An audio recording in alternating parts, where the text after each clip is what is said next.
As it pleases the court, my lord. My lord, there has been a request made during these proceedings for photographs to be taken of cell B10 of John Foster Square, my lord. The photographs have subsequently been taken by an official photographer under the employ of the South African Police Services. My lord, a copy has been provided to all my learned colleagues, my lord. I beg leave to hand up a copy for the court. May we mark this annexure as H2.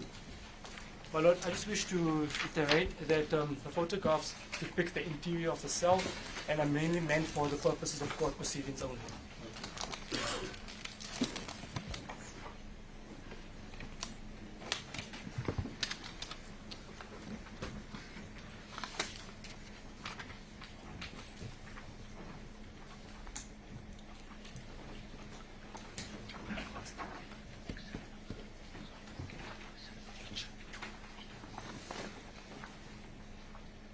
My lord, H2. My lord, with regards to, there was a further request made that Public Works be engaged to provide feedback on the updates and structural repairments made to John Foster Square in specific relation to the second floor. My lord, in this regard, I understand that my instructing attorney is in communication with Public Works. However, be that as it may, my lord, they do not have any special favor with the Department of Public Works and has to follow the due process in obtaining such. What's the difficulty in getting that? My lord, with regards to the request made to Public Works, my lord, they do not experience any favor with the Department of Public Works. So as such a request has been made, but due process has to be followed, my lord. The information should be forthcoming. I'm explained it should be forthcoming, however, after due process has been followed and same has been provided to my attorney, my lord. You said this photo should be not H2. H what? H2. As the court pleases, my lord.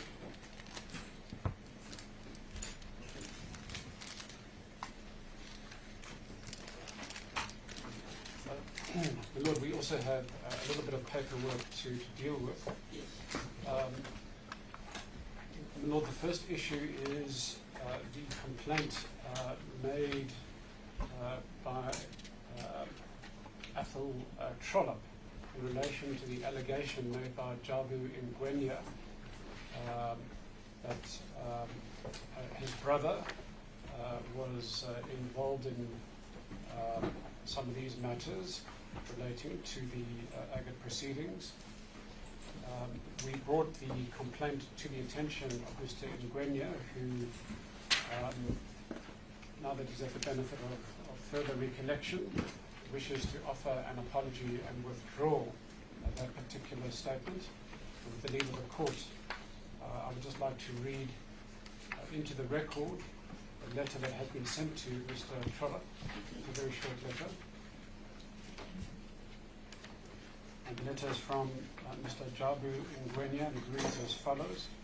Dear Mr. Trollope, it has been brought to my attention that you are not the brother of the Captain Trollope of the former security branch of the SAP who interrogated me while I was detained in 1981 and 1982. I was misinformed. I have instructed the attorneys for the Aggett family to withdraw my statement to this effect before the inquest into the death of the late Dr. Neil Aggett, currently underway in the High Court, Johannesburg. The attorneys will read out this letter in the open court. My sincere apologies for any embarrassment or discomfort caused to you and your family. Yours sincerely, Jabu Ngwenya. Mr. Ngwenya is not here today. Is in the letter of the attorneys? He sent the letter in his personal capacity. And these attorneys of the letter to Mr. Trollope. And we were asked to read it out in open court. And, Thank you very much. My Lord, with the leave of the court, we'd like to hand up some further paperwork that we've been promising for some time that we would hand up the missing B2 folder from the first inquest as soon as we got it. So we had received digital copies. We're still waiting for the authenticated copy from the archives of the University of Sussex in the UK. But given that time is short, we thought we should circulate the digital copies that we have printed. My Lord, we're of the view that since the B2 folder already exists in the record of the first inquest, except it's empty as of now, we don't need to put up a new exhibit number for B2. You can simply slot into the missing B2 in the exhibit list of the first inquest. We have divided up the paperwork into two bundles. One deals with statements of detainees and one deals with statements of police officers. And my Lord, we're simply using the same index for each bundle that was used in the first inquest.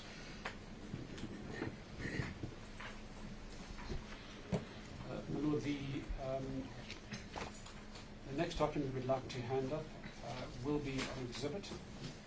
It's the transcript of an amnesty hearing that we will be making reference to during the course of these proceedings.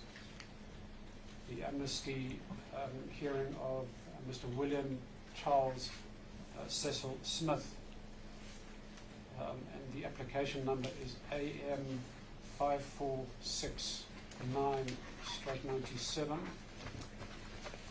And my Lord, this was an amnesty application in respect of the conduct of Mr. Smith in relation to the detainee Prema Naidu.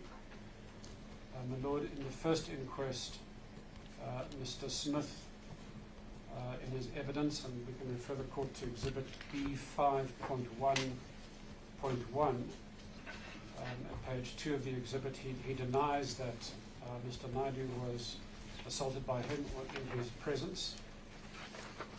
In his application before the Truth Commission, he applies for amnesty for the crime of perjury. It appears that at some later stage he withdrew the application, but nonetheless the application was made and the hearing was held, and we would like to mark that exhibit G30. And then, my Lord, finally, from our side, we promise to hand up the photographs that we have been able to obtain of some of the protagonists in relation to these proceedings, at least police protagonists. And my Lord, these photographs were taken, we're advised, outside the magistrate's court dealing with the civil claim for damages launched by Mr. Ulrich van Heerden. The photographer is currently based in Boston, America, and we have asked the photographer in question to make out an affidavit confirming that these are photographs that he took. As soon as we get that affidavit, we will hand it up. We've also prepared a separate key, which are the individuals identified in each photograph, as identified by the witness, Mr. Paul Erasmus. And Lord, we'd like to mark these exhibits G31.1 and G31.2.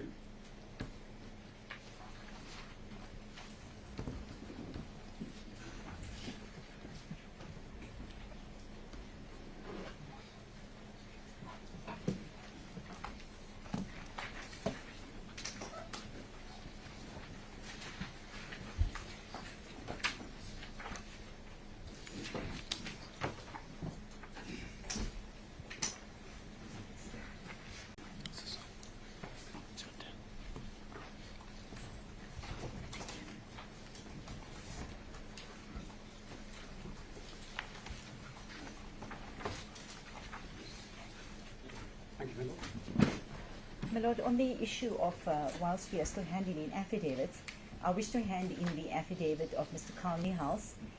My Lord, this was as discussed in chambers yesterday. The affidavit, the crux of it is relates to two issues. In paragraph 5.1, the factuality of the dates as were cited by Mr. Nyampule, to which Mr. Nihas has taken umbrage, indicates that he was not in detention at this period of time, but rather after Dr. Aggett passed away.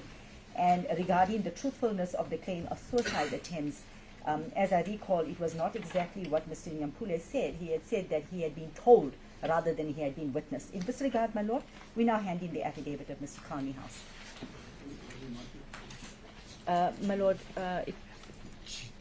my lord, I think we should continue on the issue of affidavits, perhaps G30, if my memory serves correct. No? My lord, I think we might want to distinguish between the exhibits handed up by the family representatives and those by the state. So I think yours would be F. J1. Then it would be J. If was, you want to continue from how? Well, no, that's entirely up to you. Perhaps we should use then J, my lord. J. Yes. J1. The first one is J1. Yes, my lord. My lord, my attorneys point out that actually, because we've reached H, then the next letter would be I. I understand, my lord, that there's always a problem with I, so we jump I and we normally use J, but we need his lordship's of hands. course. Yes, let's move to Thank J. you, my lord. J1. J1, my lord.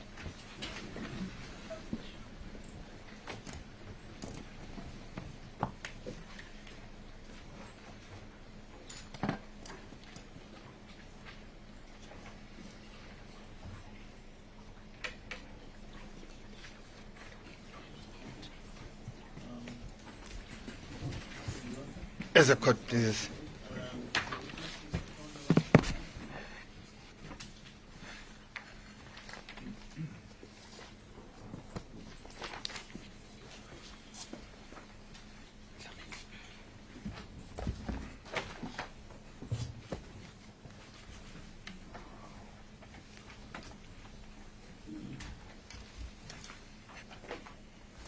Mr. Rasmus, you have taken an oath already. You're still under oath.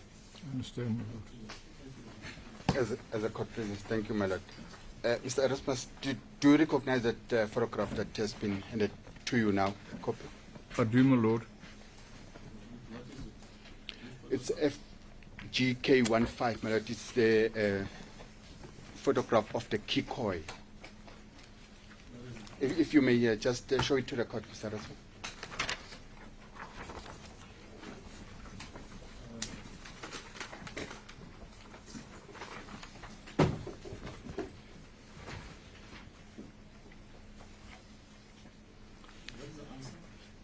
Yes, it does recognize it, my lord.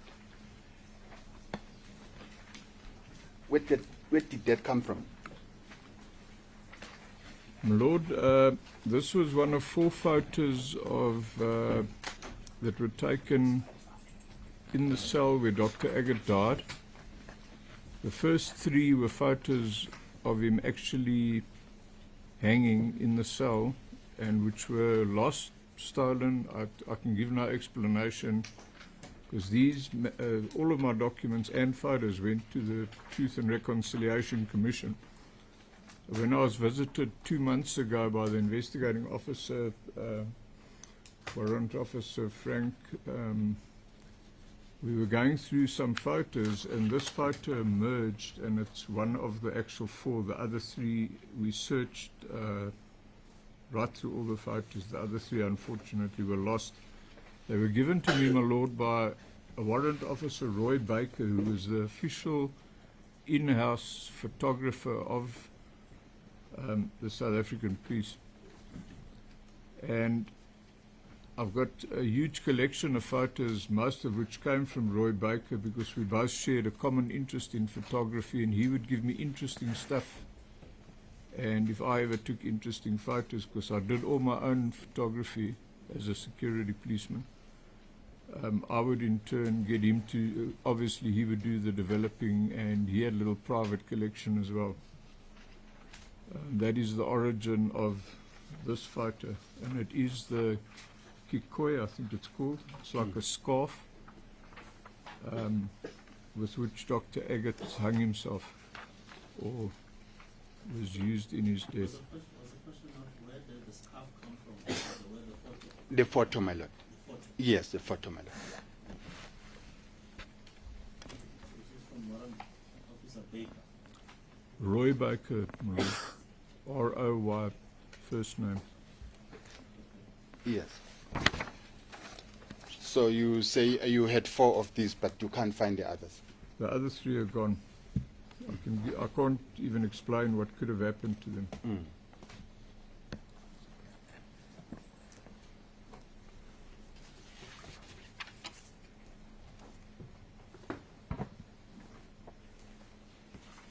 And yesterday you told us about a recording that you made, that you might have made during your conversation with Whitehead.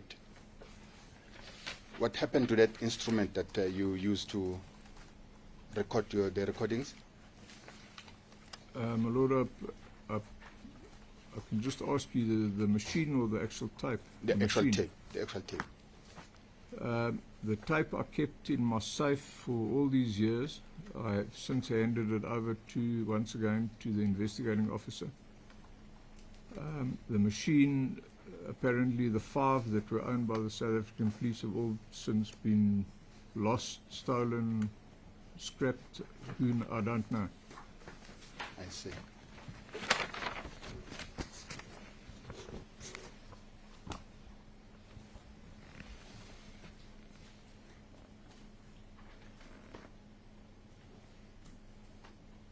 Whilst this tape was in your position, did you ever tamper with it? My lord, to be quite honest, I've got so much accumulated stuff in my safe. There was a long time that I didn't even know that I had it there. It was lying in a box with badges and stuff like that. Nobody has ever had access to it, I think, to answer your question, sir, apart from myself. And you yourself did not tamper with the tape? No. Yeah. I may just mention that tape can only be played on the machine that it was made to be used with, and that is the Nagra recording machine. Thank you.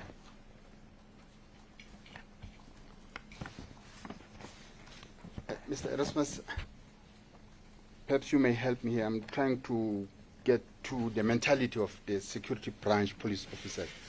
What motivated them? What made them to do these things that they did to the detainees?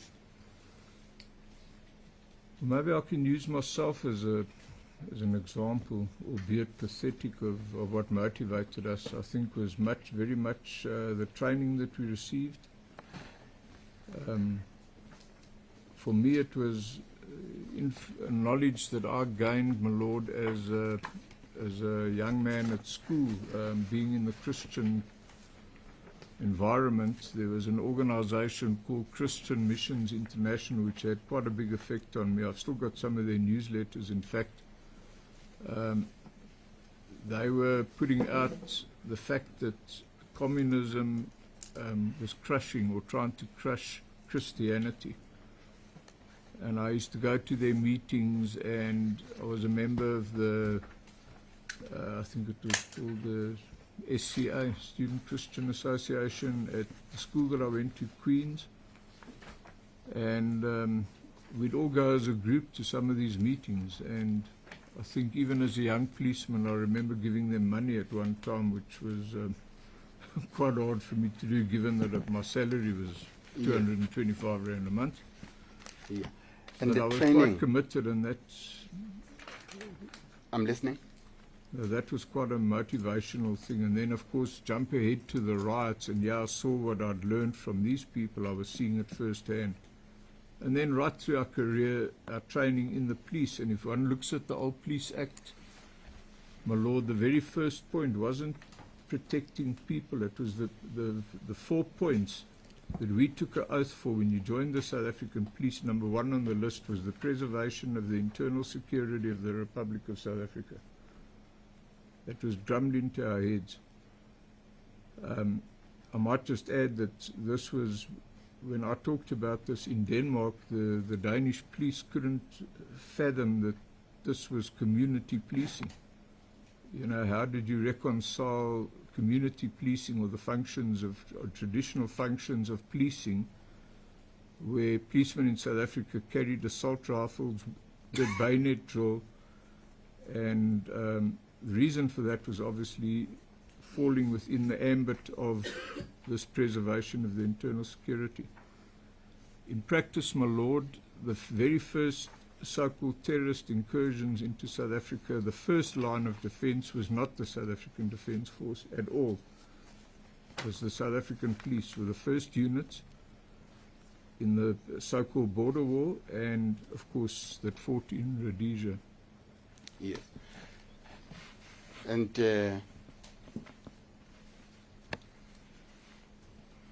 I understand you. But then if this was then the training that you had, didn't you have same training with the blacks? So the same training, huh? Same training with the black officers? I can't really comment, but In Black policemen. branch officers or South African police?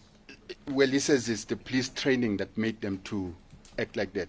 My question is, didn't they have the same training with the black officers? Lord, that's a very good question.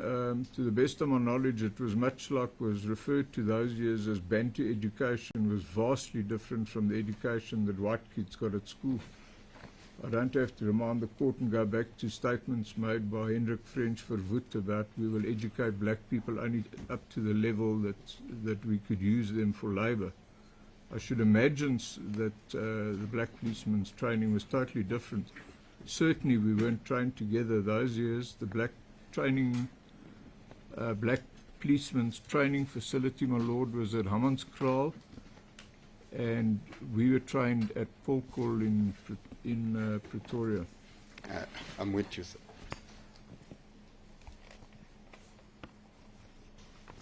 Were there any rewards for good deeds, for achievements in the security branch unit? There was indeed, my lord, if they couldn't promote you, there was always other areas that you were recognized in. I wore today as a sign of respect something that took me 15 years, and there was a time in my life when I was the proudest person, and that is the tie that I've got on was unique to an inner core of security policemen. And I might just mention it's the last day I'll ever wear it, but I wore it today with particular relevance. It's got a badge on it with two chess pieces, rooks facing, looking outwards, and above it is the police star, and in the darker areas of this, that identical image has been threaded into it, which is actually hardly recognizable. You really have to look very hard. This was given to you in acknowledgement of being in the inner sancto sanctorum of the security branch. You were trusted, and I might just mention there was a huge group of the security branch didn't know what the rest were doing. They used to talk from head office, my lord, as the naughty boys, trustees, which existed all over, and it's for that reason that, if I can just refer to my evidence yesterday with Broodryk, I was became one of the naughty boys. So there were bonuses. I was given my police car once with unlimited money, apart from what I was stealing out of the secret fund, and told to take my wife and have a break by going to some place in, I've forgotten the name, very upper market establishment, and go and spend a week there and relax. So these were the type of benefits, and we were doing basically what you liked. And I think this was one of the things, my lord, that I can mention, was that for many years of my life I didn't work under any supervision. I was my own boss, worked to my own time. If I'd, for example, partied too much the night before and I didn't feel like going to work the next morning, I would simply phone in and say I'm going to see an informer and take the day off and light the swimming pool. So it was very unlike the discipline of the uniformed policeman, where it was very, very rigid and controlled. Yes. And was there any pressure exerted on the interrogators to achieve certain goals? Very much so. A lot of people were kicked out of the security branch for non-performance. Achieving results was the A to Z of it. And as I mentioned yesterday in my evidence, and I can only repeat it, my Lord, was the job had to be done. How you did it and what methods you used was very much your business. Yes.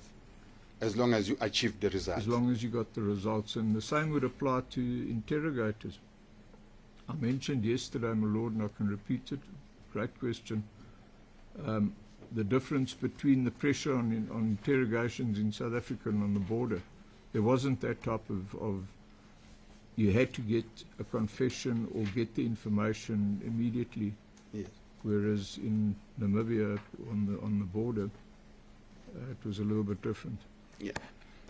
So the higher echelons of the security branch officers were not concerned whether you achieved your goals through illegal or illegal means, as long as you achieved the that is correct, the results.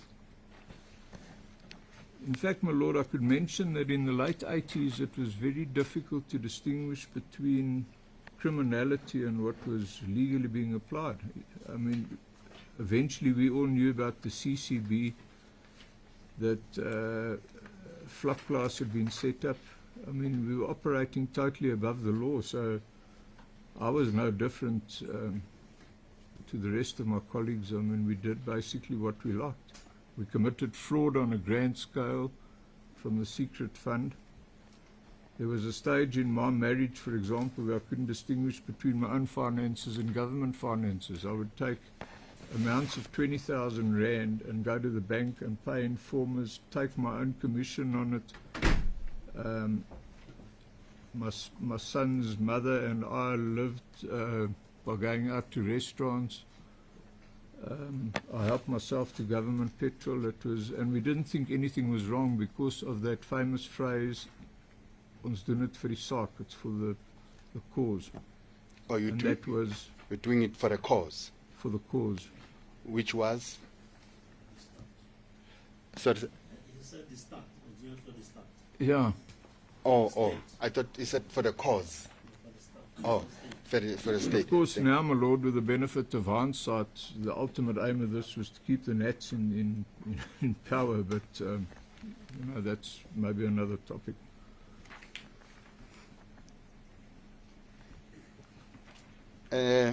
What rank was Whitehead at the time when you had a dealing with him, when you went with him to the Cape?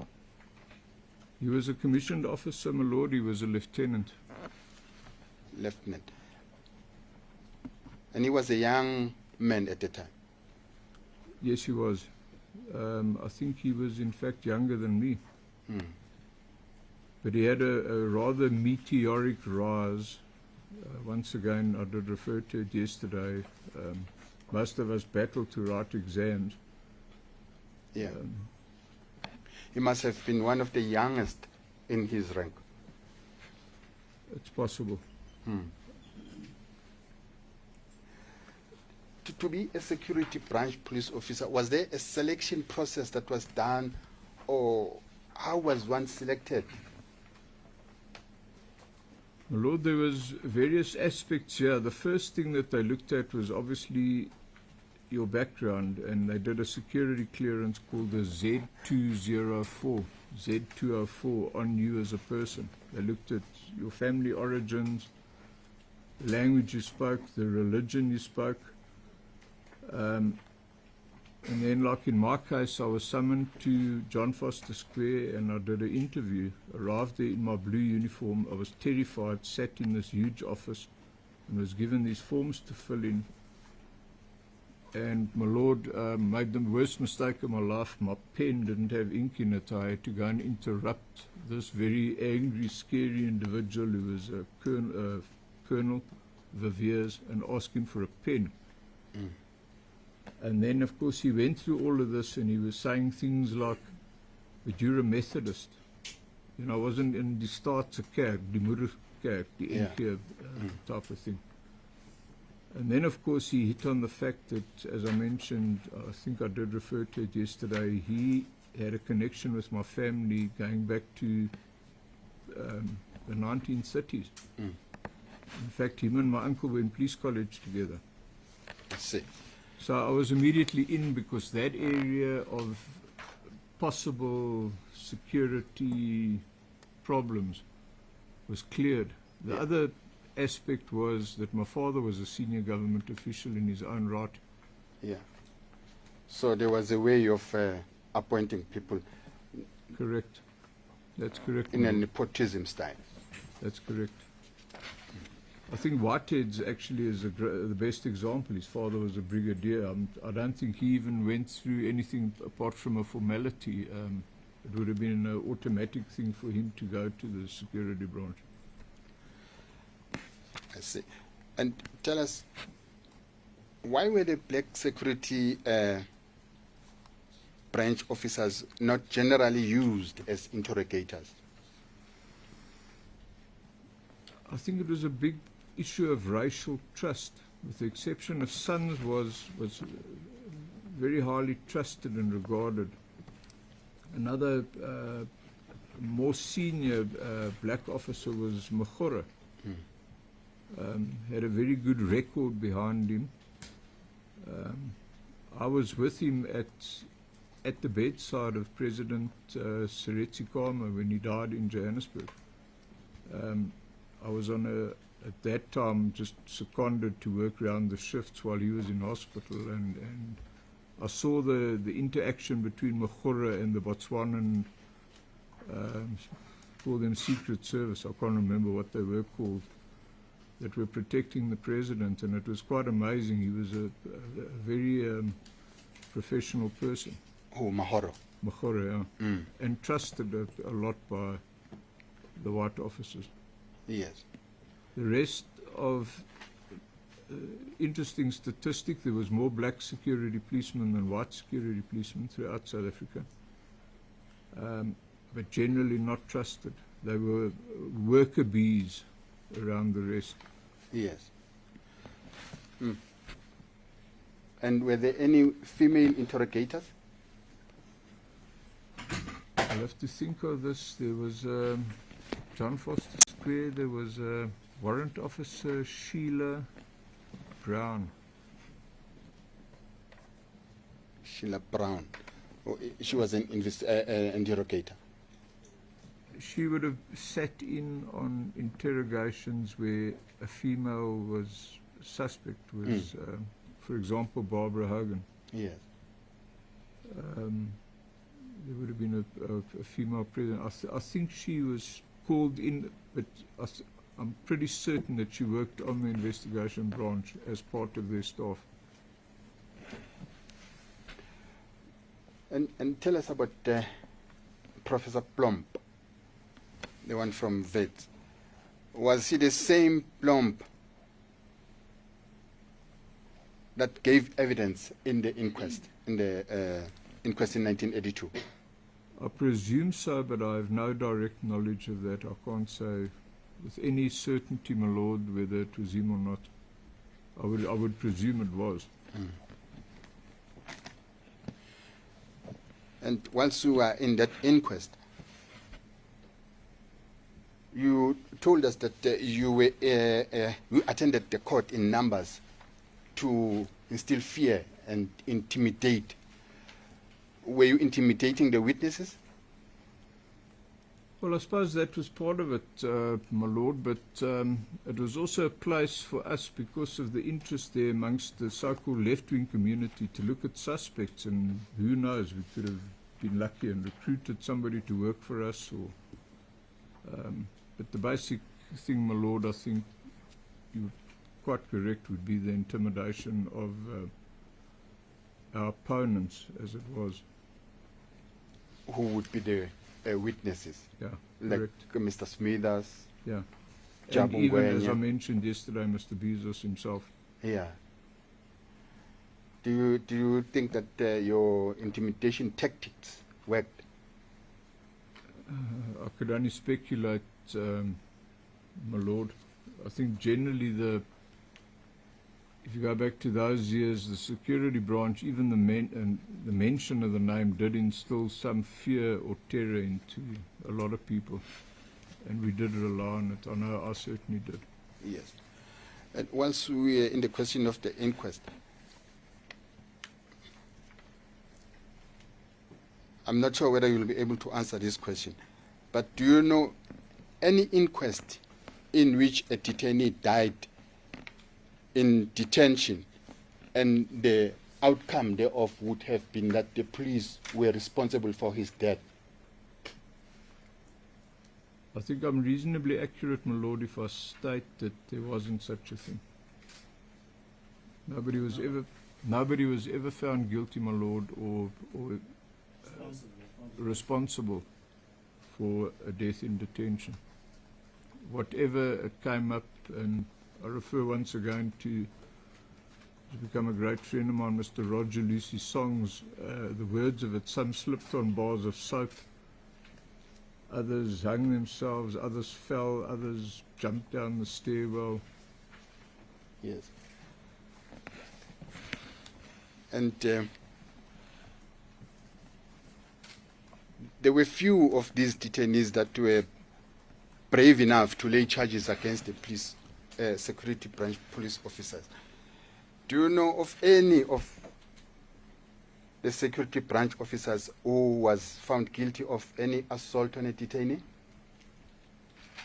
I don't, my lord, and I would be surprised or quite fascinated to hear that somebody was charged and those charges were ultimately successful. I don't think that happened.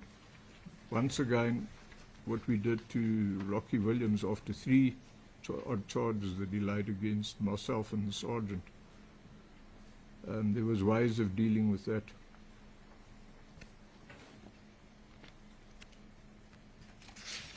Yeah.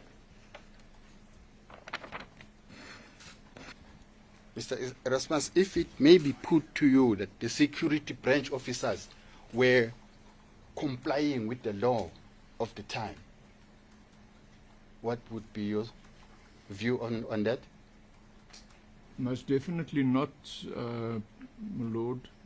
Operating with 1 foot in the law and 1 foot outside the law, but operating with the full knowledge of the government of the day. The regime of those years knew exactly what was going on. To imply that they didn't, and what came out in the TRC, is absolute rubbish. With the amount of publicity that all of these matters received, that they didn't know what was going on, actually can be interpreted in 2 things. They were too useless to know what was going on, or they were turning a blind eye. And I don't think I'd be wrong in saying that people like de Klerk turned a blind eye to it. He was at the cabinet meeting when Stratcom was discussed, and he was president before and after, and these operations carried on, and the cover-ups carried on. Yes. And what would you say, if one may say, that you are giving this type of evidence because you are a bitterman, because you were never promoted to a higher rank than a warrant officer? Well, that is a very good point, but I think anybody would change your opinion, and I will admit in this court that I was the most committed ideologue. I was decorated and commended and given all sorts of things. But when somebody tells you that the people that you served so faithfully for all those years and through so much have simply by, we'll deal with this problem, but we'll make some political mileage out of it, we'll blow his wife and children. My son is sitting here in the court, was a little boy then, and they grew up helping daddy look under the car for limpet mines. I turned on them. I would have betrayed them. If I could have gone to Moscow and offered my services to the KGB, my lord, I would certainly have done it. I then realized what a ruthless, fearful master I've been serving those years, and how I'd been duped because they were nothing better all the way from top to bottom than a gang of criminals. And they ran this country and Yes. nearly ran it into the ground. I'm with you. I am bitter. I would say I am bitter. Yes. Of course I'm bitter. but being bitter would make you to give false evidence? No. I can mention, my Lord, that my amnesty application was heard by 3 judges that were chosen for this task. The one was a so-called right-wing judge, Mr. Hartzenberg. But the senior judge was Judge Sisi Kampepe, who said in her findings that I took truth to another dimension. I've always abided by that, and I try and be proud to say that if I don't know if it's true or not, I would say so. But she certainly, through all of these incidents that were examined, found that I was telling the truth. I would not fabricate anything for the sake of being bitter or revenge.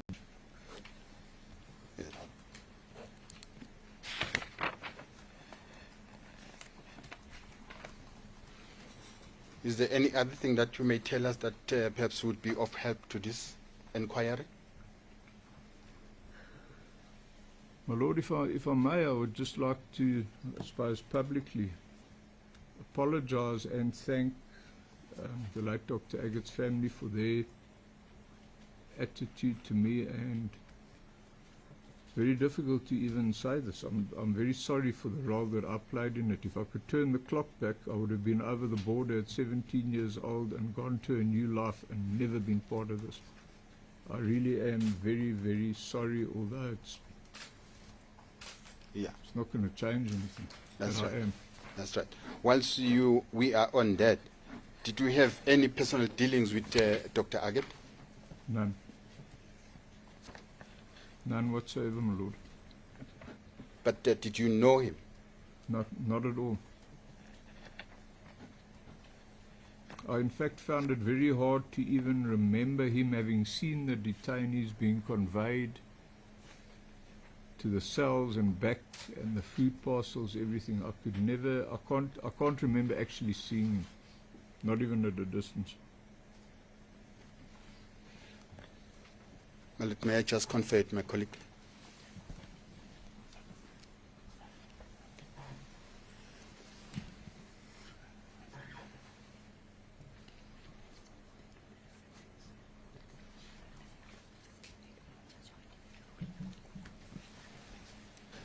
My Lord, I've got no further questions. Thank you.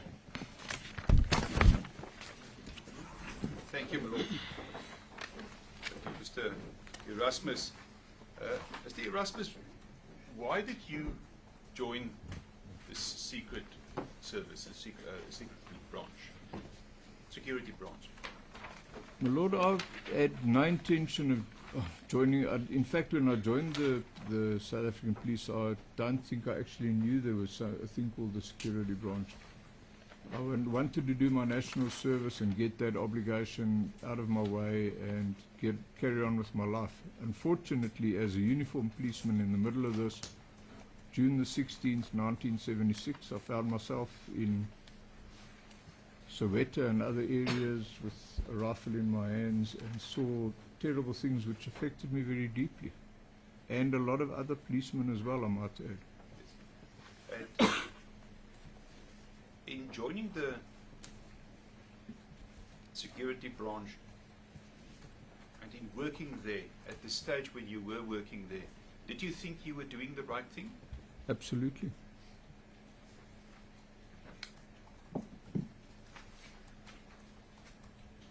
And is it correct to say that the right thing at that stage, according, if I consider your evidence correctly here, is to prevent communism from spreading into southern Africa? My Lord, that is absolutely 100% correct. And in fact, at that stage, it was a criminal offense to be a communist in South Africa. That is correct, my Lord. As well as to be a member of the ANC, Correct, my Lord. or to assist them in any way. Correct, my Lord. Now, obviously your work was different from the interrogators or the investigators' work. There were two distinct departments, if I can call it that, and one was, let's call it the dirty tricks, and one was the investigative units which would do interrogation. Eventually it sorted itself out into that type of structure. I worked in Stratcom, and eventually we even left the blue building, John Foster Square, and worked from private offices. In fact, we were even banned, just to answer your question, sir, we were even banned from going to the blue building because of maintaining security. Certainly, but in 1982, were you still in the John Foster Square building, the blue building? Correct, my lord. In your work then as in the Stratcom department, if I can call it that for a lack of a better word, but it did sometimes happen that you become involved in investigation and interrogation. It did happen, my lord, for example, in the mid-80s, I think it was, with the bombs going off, they pulled people from all over, and I was one of them. That were trying to find these people that were setting off, firstly the bomb in East London and the bomb at Hillbrow Police Station and so on. So we all worked on that. If I can be more specific, in 1982, at that stage, have you been involved in investigations and interrogations? On a very limited scale, my lord. I can't actually recall an investigation where I was seconded, apart from doing menial tasks like I did with Mr. Morris Smithers, was sitting in, and as a young policeman, that is, young security policeman. Was it in fact a situation whereby you work on instructions? In other words, there would be an officer or a more senior person that will task you or give you a specific instruction, you complete the instruction and you go back to your normal work? That would basically sum it up, my lord. Do you know what was the aim of interrogation of detainees? What was the end game? It was a multi-headed thing. Part of it might have been interpreted as neutralizing this person's activities or the danger that this person might have posed, but the ultimate thing was to get a successful conviction in court. Would have been, I'd say, the major aim over that, and to obtain information. There was also another factor there, and it did happen as well, where some of these people were turned and actually worked for us.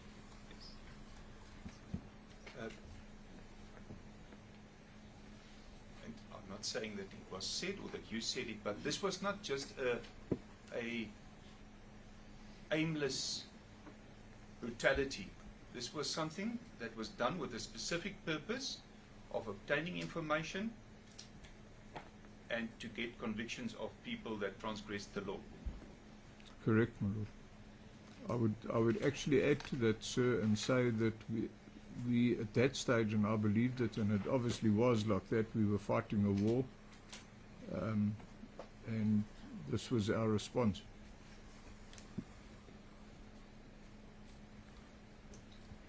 As in any organization, there's good employees and bad employees. The professional standards that you observed amongst the people of the security branch, were they all of a highly professional nature, all the officers? Were they very professional in their conduct? My lord, there were exceptions. There was, I think because of the stress factor, there was a high alcohol rate and a terrible suicide rate, an equally high family breakup rate. I know the pressure that I was under as a married security policeman, simply because I would disappear for 2 days, or as happened on 1 or 2 occasions, doing an investigation and get home, or I would just get home and my wife would say to me, "So what did you do today?" I couldn't say, "Well, I spent the day destroying whatever," or "We're planning to bomb Kusata House." I mean, she didn't know these things. So it was very difficult and very stressful. The suicide rate that you referred to, was that amongst the security branch members? Security branch members. Can you just perhaps elaborate? You say an extremely high number. What Can you give any indication? Was it a regular issue, or was it something that was rare? Or what? It was a frightening, regular thing that happened, phenomena that happened. I have a photo of the first bomb explosion. Was still guys sitting in Alexander Township, my lord, manufacturing a bomb out of sticks of dynamite, and it was in the middle of winter, and they were sitting close to the stove, and eventually the whole house blew up, and we went and we cleaned up this place. And I think there's a photo was taken by Warrant Officer Roy Baker, who was on the scene, of 14 or 15 of us field workers all standing there, some with overalls on, and trying to put the scene together. And if I look at that, and I think I showed the investigating officer Frank that same photo, there's 4 of those people that have committed suicide, those policemen. Now, in anybody's terms, I think, sir, that would be a frightening statistic. And like yourself, suffering from PTSD, were there other officers as well that suffered from post-traumatic stress? It was a terrible and common phenomenon amongst policemen in general, and particularly the security branch. And is there any factor that you can perhaps indicate that caused that stress, or that it is particularly high amongst the security branch members? My lord, most definitely. Well, exposure on a daily basis to horror, just particularly guys that worked with that type of stuff. My very good friend, Warrant Officer Bayers, Nani Bayers, was a bomb disposal expert. So was Captain Struwig, Charles Zeeley. I watched Bayers fall apart when a miner went to, just after the Western bus disaster, tied cortex around his body and committed suicide. This wasn't a political act, but it fell within the ambit of the Inspectorate of Explosives and Bomb Disposal component in the South African Police, which was security policemen. He went to go and clean this up. And I met him that night, and where I would have gone home and got drunk, he just sat. He wasn't a drinker. He sat there and he cried like a baby. There was in this, what was left of this body, was a photo in the guy's hand of what was left of that of his children. So the effect on him was terrible. On all of us was bad. And in the ranks of the security branch, you've already talked about the inner sanctum. Not everybody was equal, obviously, or equally treated. And I'm not necessarily now dealing with the racial issues, but of the working officers there, were they all on the same level of trust and treatment? Most definitely not, my lord. In fact, there were some people that were trusted, and I can give an extreme example of it. One of the people that I was instructed, and other security policemen were instructed to kill or get rid of or whatever, was a cabinet minister's private secretary. I don't know what he was. One could speculate, and that was Mr. Adrian Vlok, the Minister of Police's, I think his name was Henny. He came there and we were called one side, and he was welcomed simply because of his connection to the minister. And I think he had to do his national service. He was a sergeant. And we were told not only to not trust this guy, don't tell him anything, but get rid of him. Get rid of him, as in he knew too much, which we didn't do. I remember going to a bride's house, and this guy was... must be quite direct. I personally thought he was gay, but we didn't hurt him. I don't know what happened to him after that. So he was definitely not trusted, to answer your question, and there was others like him as well. And was there a policy of a need-to-know principle at the security branch? Most definitely, my lord. You were told what you needed to know, once again, to maintain security. So Do you want me to refer to an example? Yes, please. The poisoning of Reverend Frank Chikani. The people that applied for amnesty, and if you know how this worked, was my friend and colleague Bayers phoned me the one night and asked me for backup. He was going to do something, and I obviously said to him, what? He said, I can't tell you. He said, this is like top level stuff. Came and he fetched me. We went to St. Barnabas College at 1 o'clock in the morning. I was armed to the teeth, very heavily armed as per his request. I was sick, so I didn't go with him into the place. I sat, we parked the car on, I think it's the Soweto Highway, my lord. I can't remember, but it was bitterly cold. He waded through this swampy water, got over the fence, broke into the place, and came back. He didn't tell me literally anything. The next stage of this, that was the need-to-know principle now being applied 100%. Security would be maintained in the sense that if something went wrong and they confronted me, I would have said, "What? I don't know anything." With great honesty, I could say I didn't know anything. The next stage was he was instructed to go to Joburg Airport, where a container had been opened. He was told by two officers, senior officers from police head office, Mani van der Linde, these are the resident security branch hitman from head office.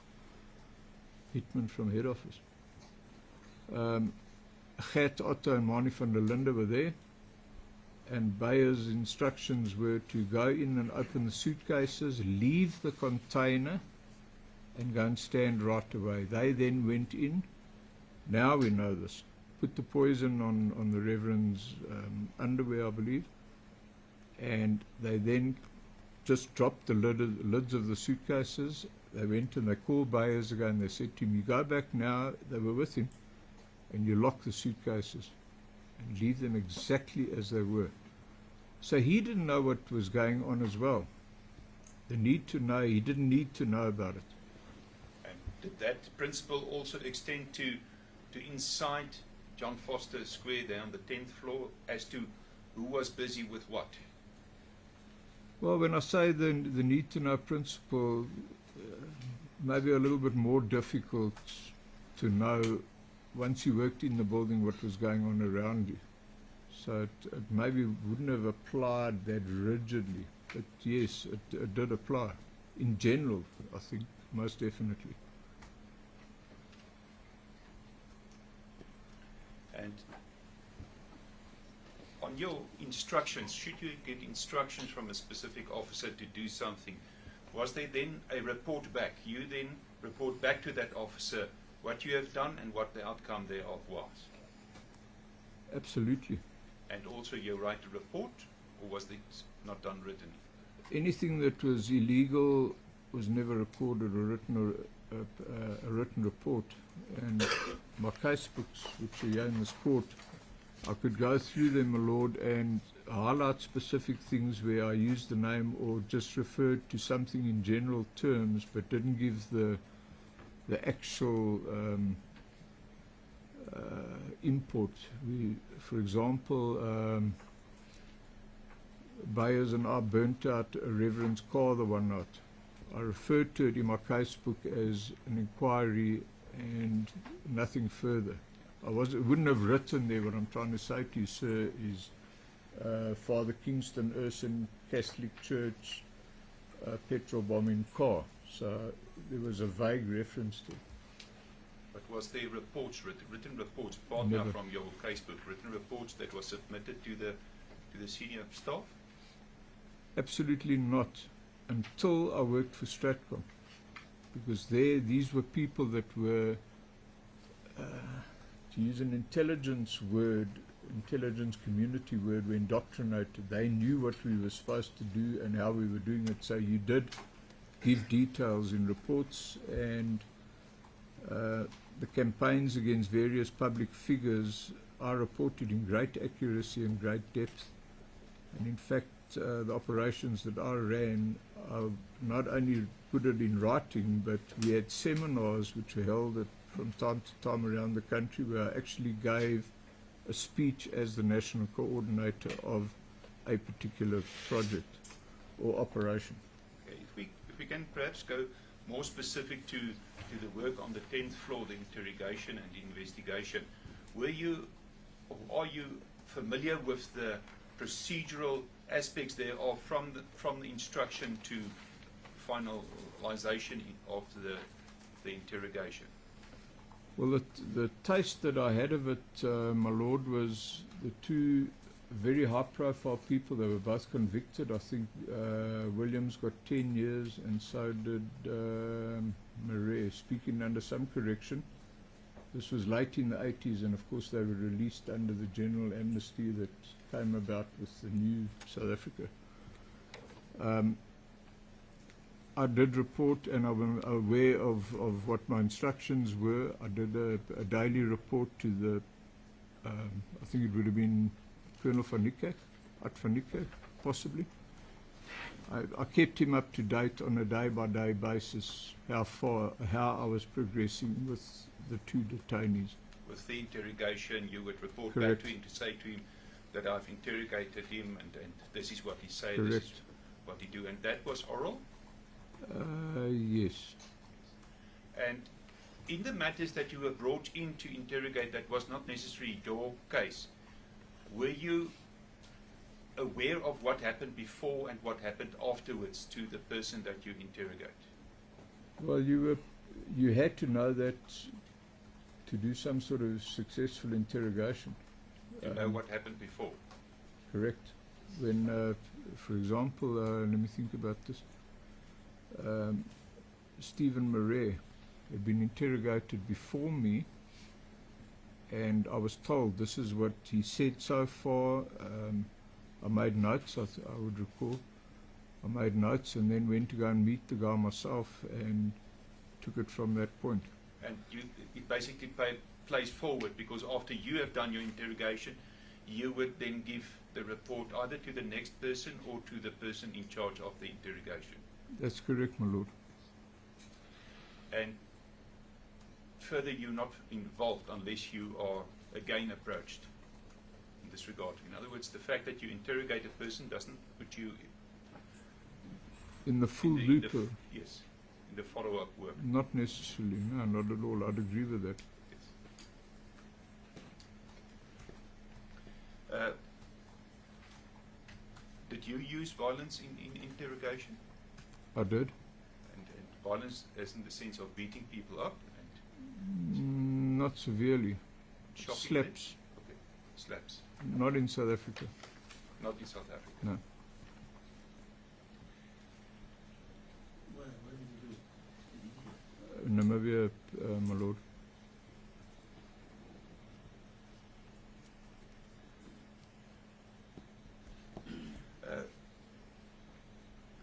I'm not sure whether you can answer this, but some people are good in interrogation and other people want to force people in a very inapt way to say something. I don't know if you have any experience in this regard in relation to the ability of some people to interrogate and the inability of other people to interrogate. I would agree with that, my lord, almost entirely. I remember Colonel van Niekerk with Stephen Marais, when I was given this baby to go and work with. Van Niekerk gave me his opinions. He might have been the first person, one of the first interrogators of Marais. He said to me, don't use violence on this guy at all.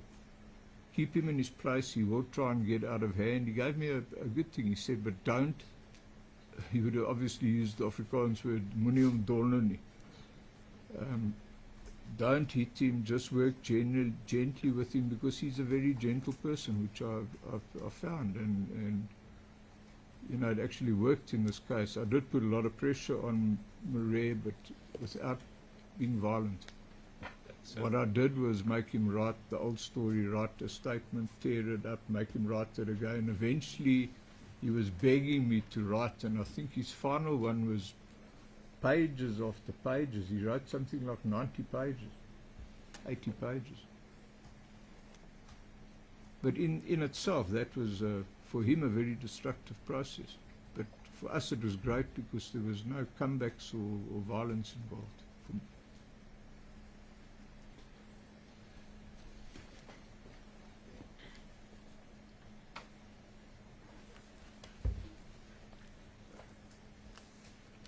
relation to the inquest of Dr. Aggett, did you submit a statement to the prosecutors, or was a statement drawn for you for purposes of the inquest?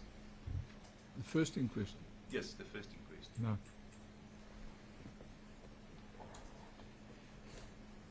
The only statement I made, sorry to answer your question, was about the search, the illegal search, but as to the interrogation, there was no part of it. Yes, but that statement you made for the Somerset West matter, is it correct? That's correct. And that is the statement where you indicated that General Kutsia or somebody there wrote notes on your Correct. statement. So that statement had nothing to do with the inquest of the first inquest of Dr. Aggett, in the sense that it was presented there or used in that inquest. Nothing to do with it. Now the the preparation of Lieutenant Whitehead that you have referred to in the mock trials and things like that, was that for the inquest, or was that for the Somerset West case? Oh, sorry, I didn't understand you there for a moment. Forgive me, my lord. The preparation was for the inquest, not for Somerset West. He played almost no role in it, apart from he stood up with me in court and the magistrate said the charges so-and-so 1, 2 and 3 against you are withdrawn, Mr. Erasmus. You're being charged with whatever. Now, that was it. did I understand your evidence correctly that it was only Whitehead which was prepared like that for the inquest? I think any security trial, a lot of effort went into keeping it stable. But I couldn't give you a specific example of preparation for other trials. Yeah, if I may, on my instruction on behalf from Nicholas Dietlers, for whom I appear, is that he was not aware or involved at all in any mock trials. You see, he was never submitted or subjected to a mock trial, or never partook in a mock trial. I can't comment on that, my lord, at all. If I understand your evidence also correctly, there was a huge effort in protecting Whitehead. It seems that there was an effort, a concerted effort, to protect him in relation to the death of Dr. Aggett. That's correct, my lord. Did that extend to other personnel as well, or was he specifically the object of the protection? Was he more, or was it more directed towards Lieutenant Whitehead, this protection? I would say that it was, I later found out, as I mentioned, to answer your question, sir, I later found out about the double dealing with this whole thing, and of course I knew from our trip down there who his family connections were, but the protection that was around him was to save him being collapsing or falling apart under questioning from Mr. Bezos, and was to prepare him for that, and obviously for the state to win the case. Yeah. I think it's actually quite simple as that. Yeah. So I understand that the security branch did not want to have another Steve Biko on his doorstep, but if I understand your evidence correctly, and also your answer that you gave now, he was singularly protected as well because of his family or because of the rest of his career, but there was a concerted effort to protect him. Yes, I think that I was sort of offered up on the altar of expediency, whereas he wasn't. Yeah. Once again, it was, in this case, it was certainly the officer, non-commissioned officer. I mean, throw the sergeant to the wolves, but protect the lieutenant, and especially when he's got family connections like Whitehead had. I might just add there, that's the reason that he was in the security branch, and probably the only reason. Did you consider him to be an adequate or a good professional interrogator? Whitehead, Lieutenant Whitehead. Well, I never saw him interrogate anybody, but I did spend a lot of time with him, firstly on that trip, and for a while we were house friends until things went very, very I almost used the Afrikaans word skeef, but I'll swap it to the English skew in our friendship.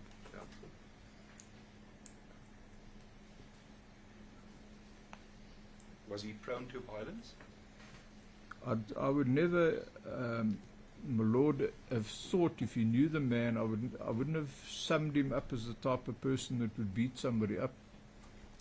I can just mention that he was scared of physically of getting hurt in any way, and we played a lot of tennis against him and Van Asweging, and simply won the games by hitting the ball straight at him and not trying to win it would immediately make him fall apart. It doesn't say much, but might be relevant, so I mentioned it. The issue of that you've testified as well is about the fake Dr. Gregory, for example, that you referred to, that Deegan. was a fake doctor. Was that commonly used? Is that something that was often, or was that an ad hoc situation that he was presented as a doctor? Well, I knew the one. In fact, a lot of us knew about the one because we all were summoned and told to go and scratch through our bottom drawers and see what we had that could be used to carry on this deception. Somebody came up with a bag that looked like a doctor's bag. We prepared the shoes in my office. That stuff remained in a steel filing cabinet. Deegan was then transferred to work on the 10th floor, so we didn't see him as much as what we did before, apart from the odd we'd get together and go for drinks or stuff like that. So it could well have happened on much more occasions than... But you're only aware of once? Yes. My instruction from Mr. Deertlifs as well is that he was not aware of that. He was familiar with Dr. Jacobson as the district surgeon at that stage. He was not aware that this person faked being a doctor. He does not actually remember him that well either. Greg Deegan was just a constable in the security branch. Nothing more, but he had a very good acting ability and a very, very slick way of talking. A good deceiver. But then your testimony in relation to the alternative route to the cells, can you remember when, time-wise, and more in particular in relation to 1982, were these alternative routes used to the cells? When did you use it? My lord, I have pointed out that I cannot actually remember. I remember one thing, and that I could never find my own way there, but I don't have a good sense of direction. I always used to get somebody that knew, like the sergeant that worked with me. I'd say to him, we've got to go down to the cells, like when we interrogated Marais, because otherwise it would be a hell of a walk in lifts, which were invariably broken. We'd have to walk literally around the building, go to the charge office, get through their little red rigmarole, and then go up to the second floor. Whereas if you knew what you were doing from inside the security branch, it was simply a matter of going down the passage, going down the steps. But the exact, and I have pointed this out, and in situ, the exact way that it was done, I don't remember. But once you reach the cells on the second floor, do you then still go in at the same gate to the second floor? I understand that the route might be different to the second floor. No, you wouldn't go past where the reception area was. There was, I think, more than one possible ways of getting in there. But I'm not certain. My memory is also bad after I understand that. 39 years. You have frequently referred to the non-commissioned officers and versus the officers. Was there a strong hierarchy in this security branch in the difference between officers and non-commissioned officers? By nature of the work that we used to do, my lord, the rank thing kind of fell apart. I worked with guys like, became a General Donald Aspling, and you might note I've just referred to him by his first name and not by his rank. Outside any situation where he could have been embarrassed, he would have been very annoyed if you called him by his rank. He was like one of us, and hence extremely popular amongst everybody, the rank and file. Whereas you had, of course, the characters was lieutenant. You know, they'd rely on the rank. And Whitehead was one of those people, incidentally. He was so proud of this fact that he was Lieutenant Whitehead. In fact, on that very trip, we arrived at Plettenberg Bay at 1 o'clock or 2 o'clock in the morning, and Whitehead took great delight because, like most police stations, the policemen sleep at night. And he walked in, he wouldn't let me, the sergeant, the pleb, go and fetch the petrol book. He walked in, and these cops one was sleeping, like was lying back. And they said to him, "Can we help you?" Or the guy said to him, "Yeah, can I help?" And he said, "I'm Lieutenant Whitehead from the security branch." This guy nearly wet his pants. Papers went all over and jumped to attention, got the petrol book. They even came out and threw the petrol into the car. Now, he found this very funny. I didn't think it was funny at all. And Major Cronwright, what was his? Was he a very serious and difficult person? We had to call him by... He was a very difficult person. He was unpredictable. He was more than unpredictable. He was explosive personality. But later on, when we became friends, this did simmer down. But then he wasn't running the 10th floor. He was on the 9th floor with guys that were more into partying and being nice to him. And as I mentioned, I ended up going to his wedding. It was wonderful. It was very nice and actually very sad. But whilst he was on the 10th floor, he was commanding the people. He was He firmly was. in command. He was. He was always there, workaholic. And Mr. Erasmus, as any person, non-commissioned, I suppose, also a lieutenant, or if you get instructions to do a certain job, were you able to deny that? To say, no, I'm not prepared to do it? My Lord, I had very, very few occasions in my career to refuse to carry out an order. One of them that I did, I was instructed to investigate the AWB, Afrikaner Weerstandsbeweging, because of my experience with Cronradt and the National Front. And in 1 week, I'd identified the first bunch of senior policemen, brigadiers, the district commandant on the West Rand, that were secretly members of the AWB. I then asked for an audience with General Erasmus, and I went to him and I said, "Sir, I've got a problem." I said, "I can't do this investigation anymore."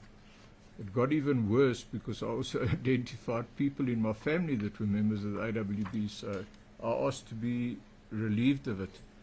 I suppose there's a difference to what you're asking, sir, by asking to be relieved of something and demanding to be relieved. Yeah, no, but refusing, bluntly refusing. If, for example, you get instruction, go in interrogate, for example, Dr. Aggett, can you say to him, "No, man, I'm not prepared to do that"?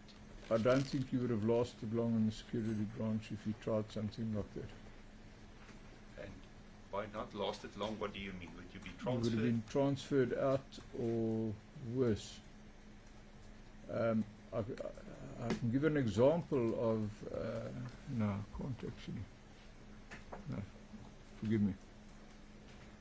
No, I would like you to say what is the worst that you refer to. Cronradt's own son was on the security branch, and when his father, Cronradt himself, clashed with the hierarchy, something happened with his son, and once again it wasn't General Erasmus, it was General Milan. Called his son in and posted him from the security branch to the gate guard, to the boom operator, where the vehicles come into the basement at John Foster Square. And that was a message like, "I don't care who you are or whatever, your son is under the same rules and regulations." There was comes to mind, and this is actually amusing. Do you want me to mention something else about that? You can mention. He then asked, Cronradt's son was a constable, asked to see the general and was allowed 1 minute, walked in there and said he's sick of being a hekwacht. So Erasmus said to him, "In that case, I'm transferring you to Hekpoort," which is like a 3-man punishment police station.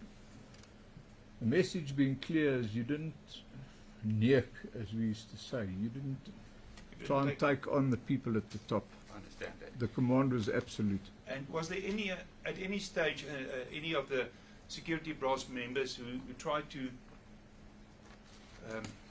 split on them? In other words, to go and give evidence against any of the members in relation to assaults or anything like that? My lord, there was, and this was a colonel.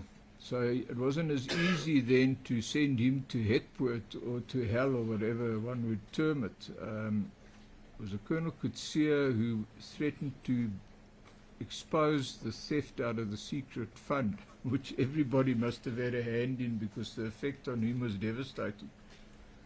The first thing that they did to him was we had stuff that was prepared by Röderplaat's research laboratory called Bokpoort. It was a government manufactured super stink bomb, and this was a stink bomb, my lord. I can tell you that was awesome. The stuff never stopped stinking. It was a glass bottle like the little ones that you get, and wherever this stuff landed, the stench was absolutely overpowering. And the idea of this was to break up UDF meetings those years, and I personally used it in St. Mary's Cathedral in Johannesburg. I don't think they held a service there for 2 weeks. They had to remove the carpets and even some of the furniture. And I got some on my hands. Why I'm mentioning this is that they took a bottle of this stuff to punish Kutsia, and they threw it into his police car. And we watched him drive out his government vehicle, his police car, my lord. We watched him drive out of the basement that afternoon with his head out of the window. And the vilification of him was very open. Somebody sloganed in the lift, I'm sure Mr. Deertlifs would remember this, Stinky Kutsia. The implication being that he was so stinking dirty that he actually went to head office to report these matters. Perhaps let me ask you this, Mr. Erasmus. If you gave this evidence that you have given before this inquest in 1982, what would have happened to you? I don't think I would be alive. Honestly, I don't think I'd be alive. I can mention people that turned on the system, not even in the security branch. One of the first jobs that I was given, which would have later been referred to as the Stratcom action, was a national intelligence, those years boss, or the Bureau of State Security field worker by the name of Arthur McGiven, an ex-VIT student, worked for the Bureau of State Security. And he decided to leave South Africa, didn't like what he was doing, and stole from boss the file of Mrs. Helen Suzman, who was then the leader of the opposition, my lord. And he took it to London, and the damage control was all of us as field workers had to put out the word amongst the whole informer network that this man was a raving homosexual, a sexual deviate. They threw everything at him. He was an alcoholic. Who cared anyway? He was discredited before he could literally stand up in London. Whatever his intentions were, I don't know. And I mention this because although he wasn't a security policeman, he was part of the security establishment.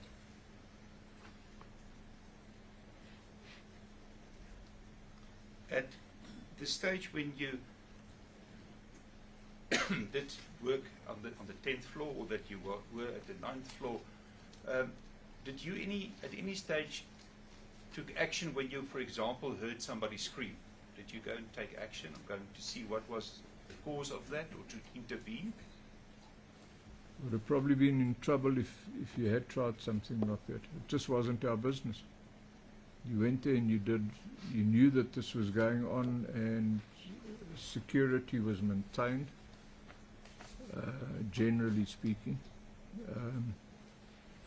I would never have even dreamed of intervening.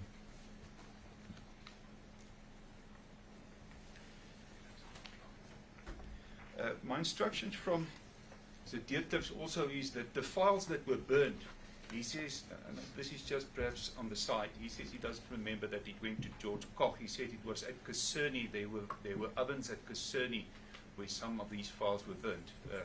Just for clarity's sake. Academic. I remember, I didn't go and watch the actual burning, but I do remember not being able to get into the building that day. It was one of my rare visits at that time because I was operating covertly, totally. And they were bringing down these bags, and the same bags that they used for the WH-10 stuff, which are wool bales with locks on them, and loading them in the vans, and both lifts were going Yes, no, full blast.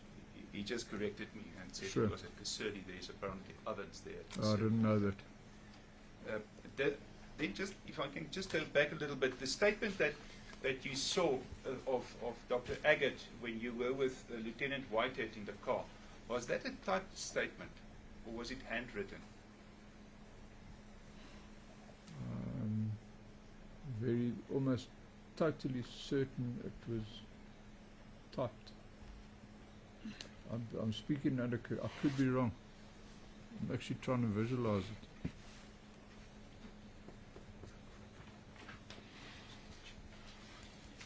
Good question. I can't actually remember. Thank you, Lord. I've got no further questions to this witness. No questions for this witness, my lord. Just a few questions on the examination.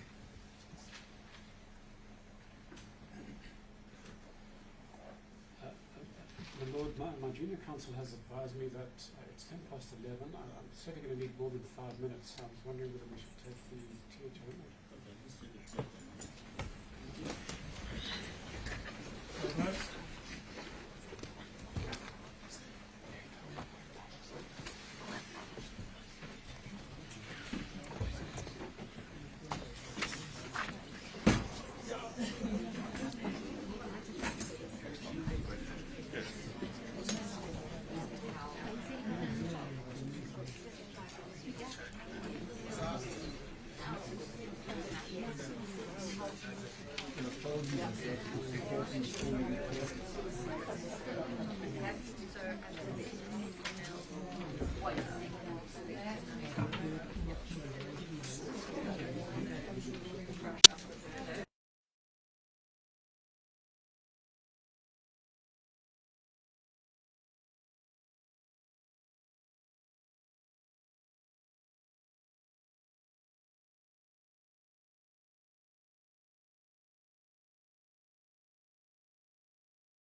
That's why it's there. Yeah.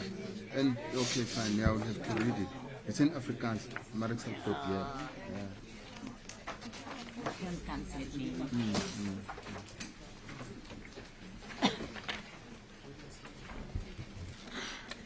Witness?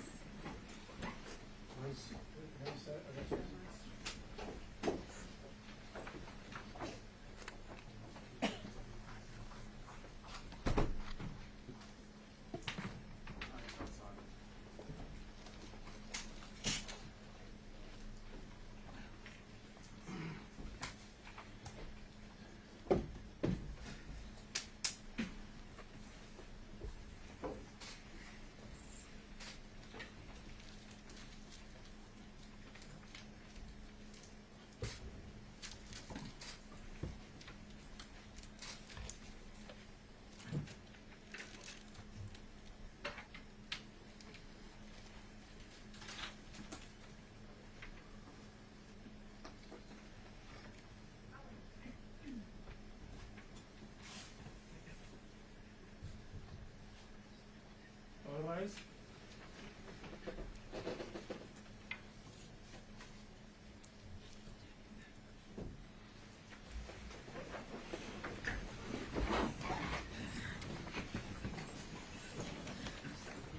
As the court pleases.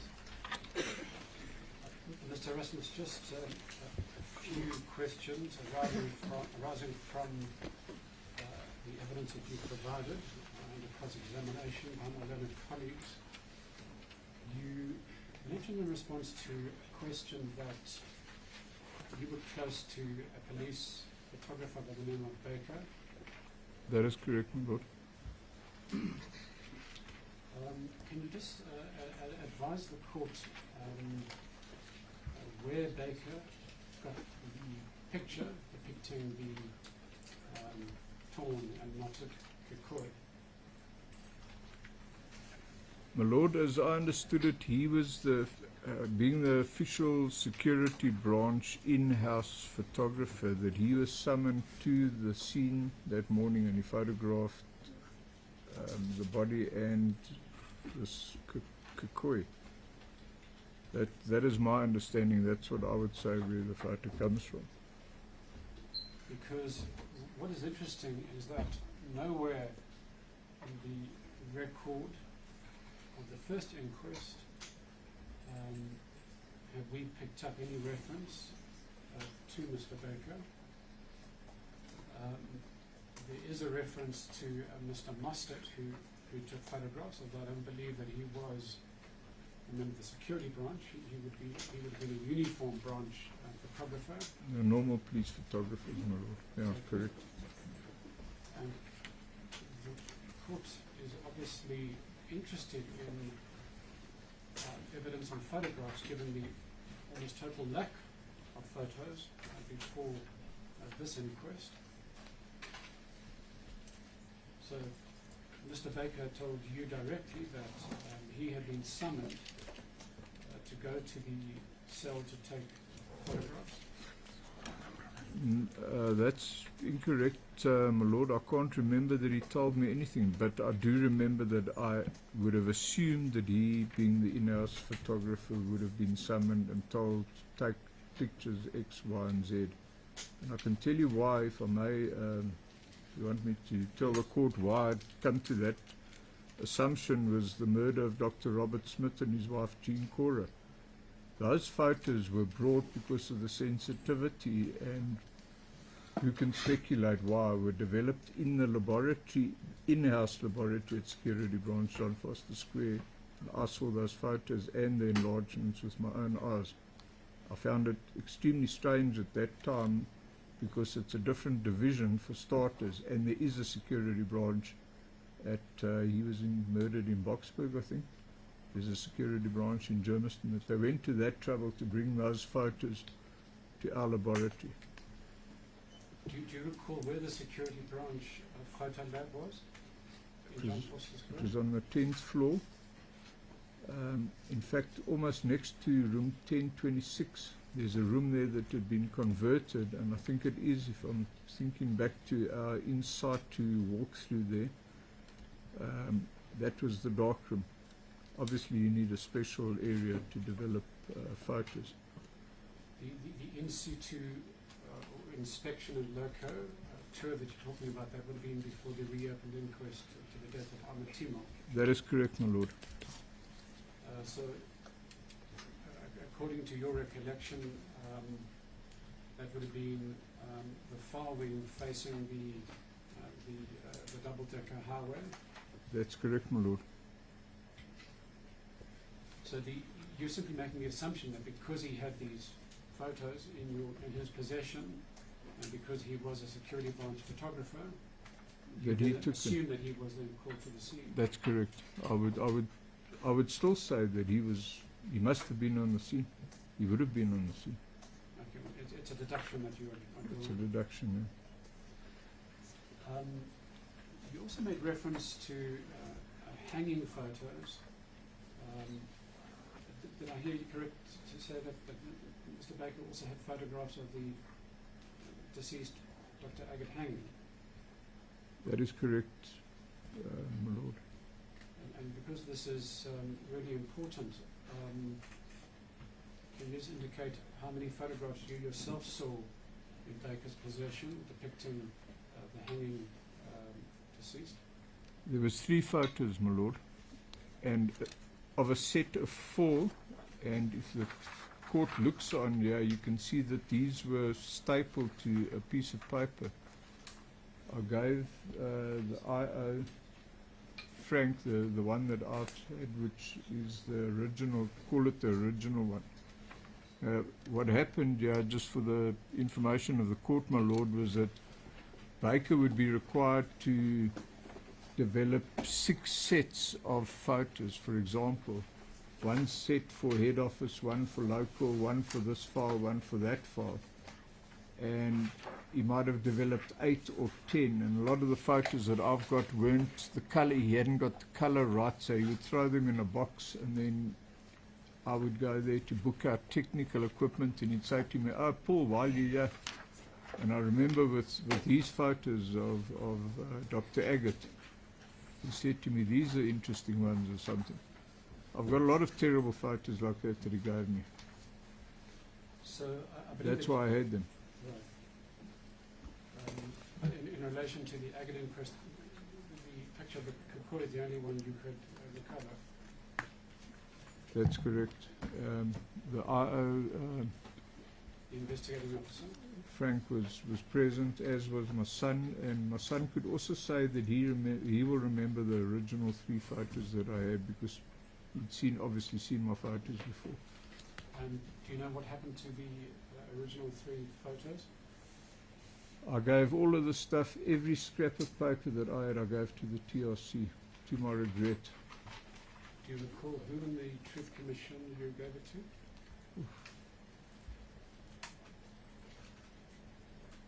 Mark. May I ask my son? He's got a better memory than me. No, I don't remember. I personally don't remember. I remember they came there and they packed the stuff in boxes, they took the photos, they took literally everything that I had. And I battled to get it back after 3 years or 4 years. You're not in a position to ask your son at the moment, but perhaps when we adjourn, you can talk to Mark Kilfoyle. Sorry, Mark Killian. Mark Killian. Mr. Erasmus, you have seen the photographs that are currently before the court of the deceased hanging. I haven't. My Lord, with the leave of the court, can we hand up copies of FGK 7, 1 and 2 so the witness can take a look?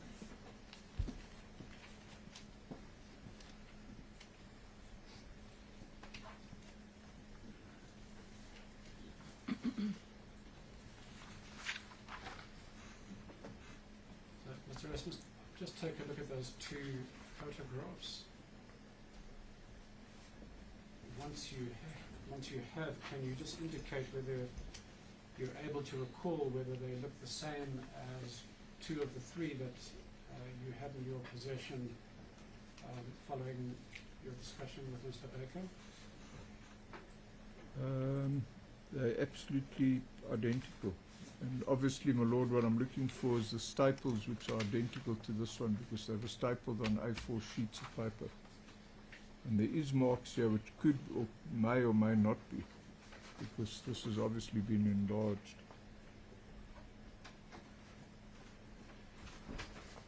They're absolutely identical. You can see, certainly with the rear view picture of the deceased, that it seems to be quite a poor quality photograph. That might even be overexposed. Do you recall whether the photographs you had in your possession were better quality? I think probably the same, my lord. It's not something that I looked at every day, and because of my children and I don't ever want anybody to see these things, these type of photos. I've got photos, for example, of an autopsy of people blown up and so on. I kept separate from normal photos that I've kept over the years. Police photos, that is. And Mr. Erasmus, do you know whether Mr. Baker is alive today? I did try and find him quite recently. I found his telephone number, which has been disconnected.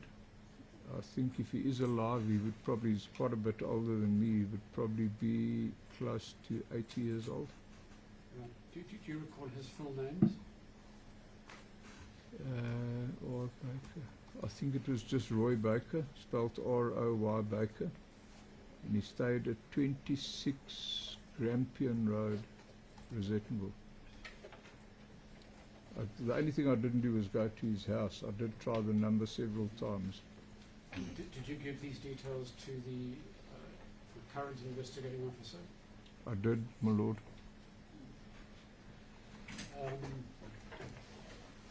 If we can now turn to the Nagra tape that you said that you used on your mission down to Grahamstown, Cape Town, and then Somerset West. And you already informed this court that you handed over tape to the investigating officer, and I understand that later today attempts will be made to listen to that tape. Can I ask whether this was the only tape that you had on the mission, or whether there were others? My lord, that was the only tape that I had. Even though you also indicated that each tape can only record for about 5 hours. That's correct, my lord. And do you recall whether you perhaps filled up the entire tape or only a portion of it? I unfortunately don't. I do recall, which was standard with a tape like that, you didn't want to wipe if you didn't want to record over what you'd already recorded, you would just push the little button and it would fast wind, which is very fast. It would fast wind back to the beginning again and you could start a fresh set of recordings. Why I suggested that, apart from the transcription, was that they had a little machine which would create a magnetic field. This would be Baker and Company in the technical thing. And if you wanted to, all the tapes, in fact, that they worked with, they would pass it over this machine which would create an electrical field, my lord, and it would wipe out that tape. But it didn't always work, and specifically with the Nagra tape being so thick, because it's a 5-hour recording, whereas your normal compact cassette recording is, I think the maximum was 2 hours, if my memory serves me correct, from our music days. You had to hold it there for longer periods. And invariably, and it was a problem, you'd get tapes where you'd play it and you could hear conversations on it. So there was a reasonably good chance that there was additional stuff on there, but I can't remember. Thank you. Just returning to the photos and the role of Mr. Baker, you mentioned that he was a security branch photographer, and that you've made the assumption that he would have been asked to go down to the scene and take photographs, and that you assume how you got to be in possession of the Kukoi photograph, and at one point you had 3 other photos of the hanging scene. Typically, to the best of your knowledge, would the security branch hold on to those photos themselves and not share it with the uniform branch? I think that would be reasonable to say that's how it worked. These were in-house photos that would be for our consumption. Like with Robert Smith, those were not photos as I understood it from the guys developing then Baker and Company that ever came out in the official investigation. So, in your view, it's unlikely that the photos that Baker took would have been provided to the first inquest? Actually can't comment. I just don't know. Well, if I can't say it's possible or not possible.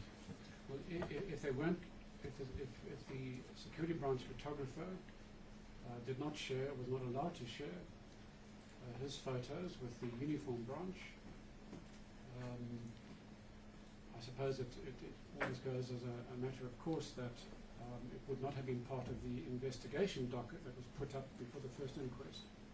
One would assume that, my lord. Now, if I can draw your attention to the photograph of the Kukoi, can you just take a look at the background to that picture and see whether you can discern what surface the Kukoi is lying against or lying on? I think it would be the seat, a board or a seat or table perhaps. It's a bit hard to say what is at the background. That looks like a table.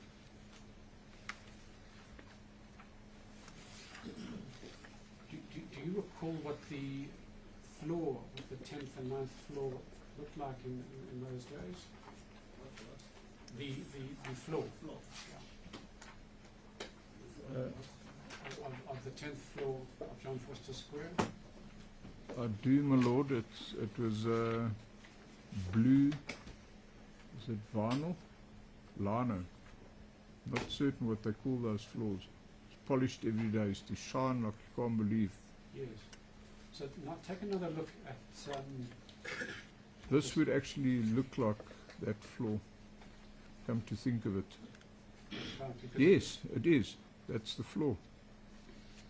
The slight white markings, parallel markings on it are it's the floor. And with the darker, I can't quite recall whether it was vinyl or wood, possibly vinyl, but certainly from our different inspections on the 10th and 9th floor, it appears that it might be lying On the floor. Of the 10th and the 9th floor of John Foster Square. That looks very much like that's where it was lying.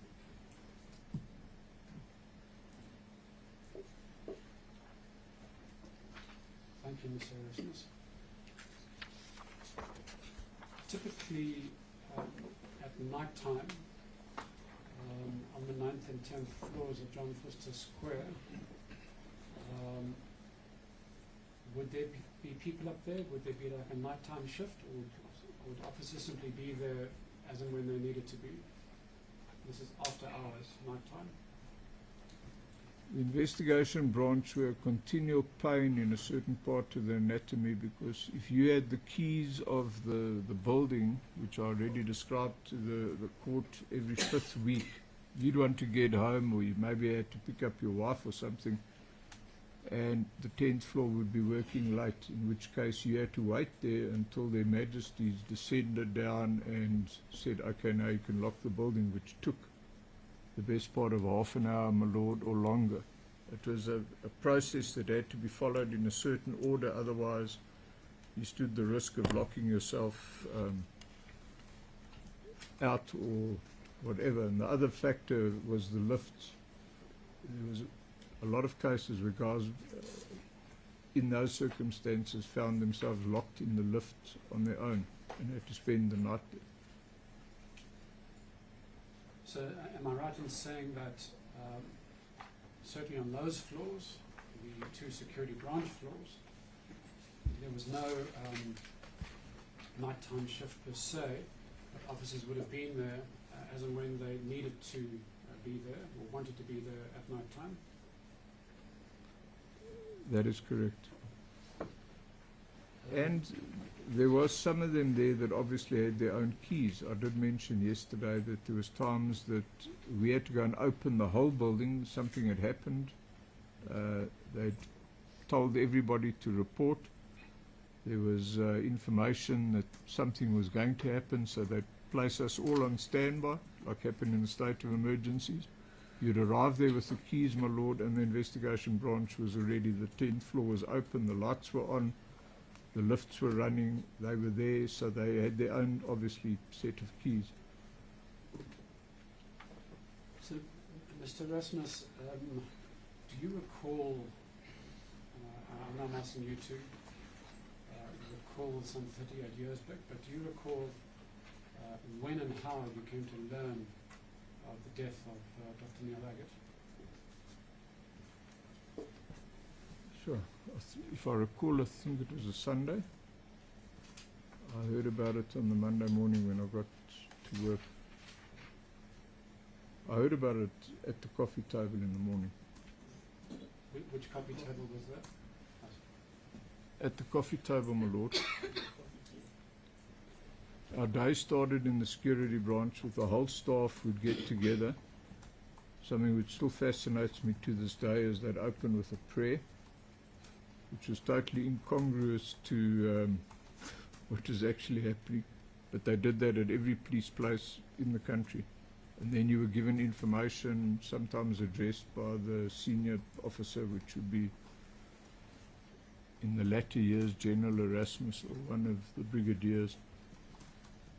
And they read out normal staff notices, birthdays, marriages, whatever. So this discussion would have happened around the coffee table. Would that have been one of the rooms on the 9th or the 10th floor? There was a designated room on the 9th floor for the purpose. In fact, it was where the filing system is, if you remember the in situ thing, very large open areas with a little kitchenette. And these coffee sessions, were they attended generally by police officers just from the 9th floor, or would personnel from the 10th floor also come down? The whole staff would attend, the entire staff, with the exception of the letter steamers. We never saw them and they weren't part of us. But the rest of the staff was there. Oh, sorry. The rest of the white staff were there for many years. Where I ended my career right up until 1993. White people had their coffee on their own. So the black officers would have a separate room for drinking tea and coffee? I presume so. I'm not really certain. And again, sorry to ask you to recall back 38 years, but do you recall the conversation and what might have been said Relating to to the death of Dr. Neil Aggett? I honestly can't. Okay. I think everybody knew about it. There was, when anything happened at night, there was a hubbub the next morning, and we were always early. Being late was not acceptable. Now, in the days following the death of Dr. Neil Aggett, did you notice any unusual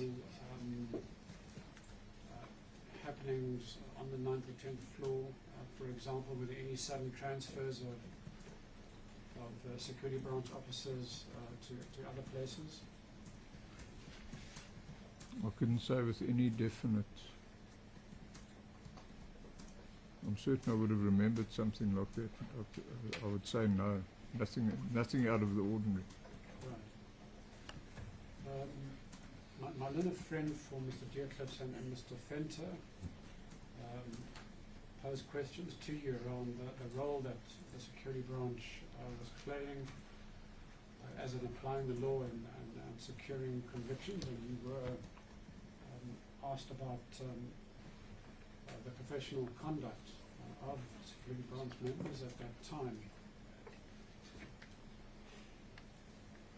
Now, my question to you, and you've already testified that certain conduct was quite routine. So, for example, when it came to interrogations, you mentioned that sleep deprivation, assault, forced exercise, the forced crouching in the squatting position, and prolonged standing, and then of course electric shocks. That was pretty routine practice. You've also testified that you and your colleagues carried out, in your words, hundreds of incidents to make the lives of leftist activists, in your words, to make their lives hell. And you gave examples of carrying out arson attacks, throwing bricks through windows, damaging cars, and the like. You've also spoken about routine falsification of documents and spreading false rumors, and the routine eavesdropping on citizens, including eavesdropping on lawyers' officers who are preparing for trial. So my question to you, would you describe that conduct as professional?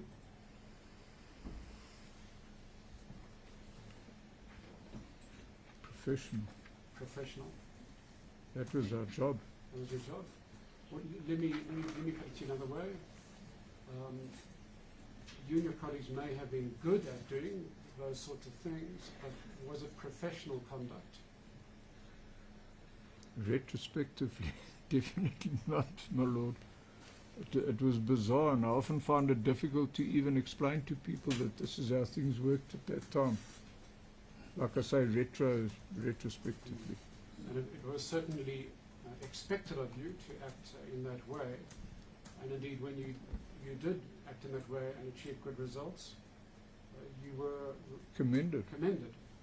That is correct, my lord. And although this evidence is currently not before this court, but I believe it was before the reopened inquest into the Lake Timor, you received at least 2 official commendations. I received a lot more than that. A lot more. And correct me if I'm wrong, but your superiors not only were aware of all these activities, but approved and ordered that they take place. That is 100% correct. So now you also testified that you and many of your colleagues suffered greatly from the stress. You suffered from PTSD and depression. Do those ailments excuse in any way this kind of conduct? Not in the least, my lord. When I think about it now, I didn't even know for many years that I had a condition called post-traumatic stress, where I did feel that I wasn't coping with things. The only avenue that was tolerated, and I think it's quite important that I mention this, was God help you if you ever went to somebody and you said the stress is getting to me, you would have been kicked out almost immediately or transferred. They would encourage you to go and see one of the in-house dominees. Take note, dominee, not ministers or reverends or pastors or whatever. That was it. They were policemen. And what nobody didn't know initially, and what you found out afterwards, you could go to one of these people, they were all colonels, and you would tell him your innermost fears or reservations or whatever, and behind your back that would go into your personal file and probably cost you a promotion, or you'd suddenly find you'd been transferred to Timbuktu or some other godforsaken place. You also mentioned in response to a question about the written reports you give to senior staff. And you mentioned that in respect of some activities, obviously unlawful activities, and the example you gave was firebombing a vehicle belonging to, I forget the name, but a reverend, a priest. Correct. And that you had a coded way of reporting.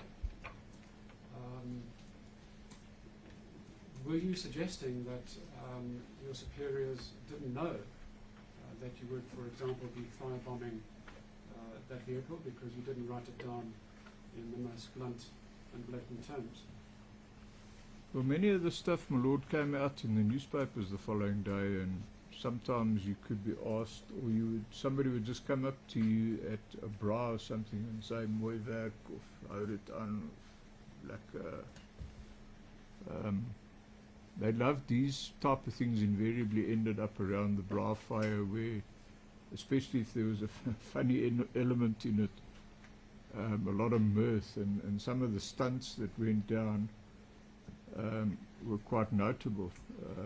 One of the Stratcom operations I did was I had to create something. I invited all the political parties and all the players for lunch at a restaurant in Johannesburg, and they all arrived, and there was chaos.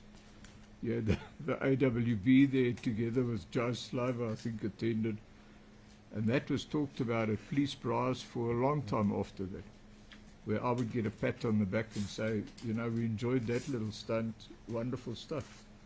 So this was also a form of incentive, my lord, to carry on with these type of things. So there might be a suggestion that in carrying out these activities, your superiors were kept in the dark. What is your response to that? They'd gone through the same ranks and the same process that we did. If my life had been, if it wasn't for what happened with Somerset West, and I had been a senior officer, I would be watching the young guys, constables, sergeants and so on, doing exactly the same stuff. That was the culture. That was, forgive me, my lord, that was what was expected of you. Now, you testified that a certain Sergeant William E. Cox, at some point in time, and I believe this was after Conrad had been transferred away from the investigation department on the 10th floor, that he had been found with substances in his cupboard. I believe the substance or serum you referred to was scopolamine.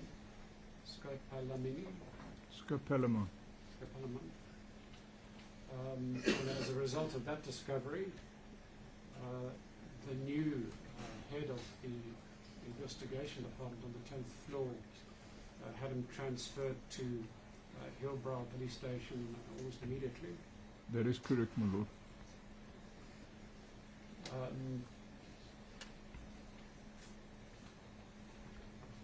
Do you recall who shared the office with Sergeant Cox while he was on the 10th floor? There was a general office for non-officers. When you became a commissioned officer, you generally got your own office. The younger guys would normally sit 3, sometimes 4 in the office. It's possible that warrant officers would sit there, possibly Pete Seifert, Nick Deercliffs. There was 4, I think, in that particular office. As I recall it, there was 4, maybe 5 desks. Yes. Well, you did testify earlier that warrant officer Deercliffs did share an office with Did share an office with him, Cox. the general office. You've also testified that you played a tangential role in the poisoning of Frank Chakani, and you've testified in great detail, so I'm not asking you to revisit that testimony. But do you recall whether any poison, to your knowledge, was ever applied against detainees held in custody either in John Foster Square or elsewhere? I cannot say with any definite, absolute certainty, my lord, but what I can tell the court as a Stratcom officer and working from from John Foster Square, my office had a safe, a walk-in safe, and I was told by my commanding officer to do. He had this penchant for Teutonic thoroughness, demanded to know exactly what was in there, and I draw up an inventory. And I got a shock after all those years. There was a so-called Stratcom kit which contained poisons like thallium and the most god-scary stuff on the planet. There was weapons and what are these things they use in prisons, my lord? Shanks. A million ways how to kill people. It was all in this room. But there was a lot of poison in this toolbox, little containers. And what would poisons such as thallium and any other poisons be used for? Digitalis, that was the other one. Digitalis would induce a heart attack instantly.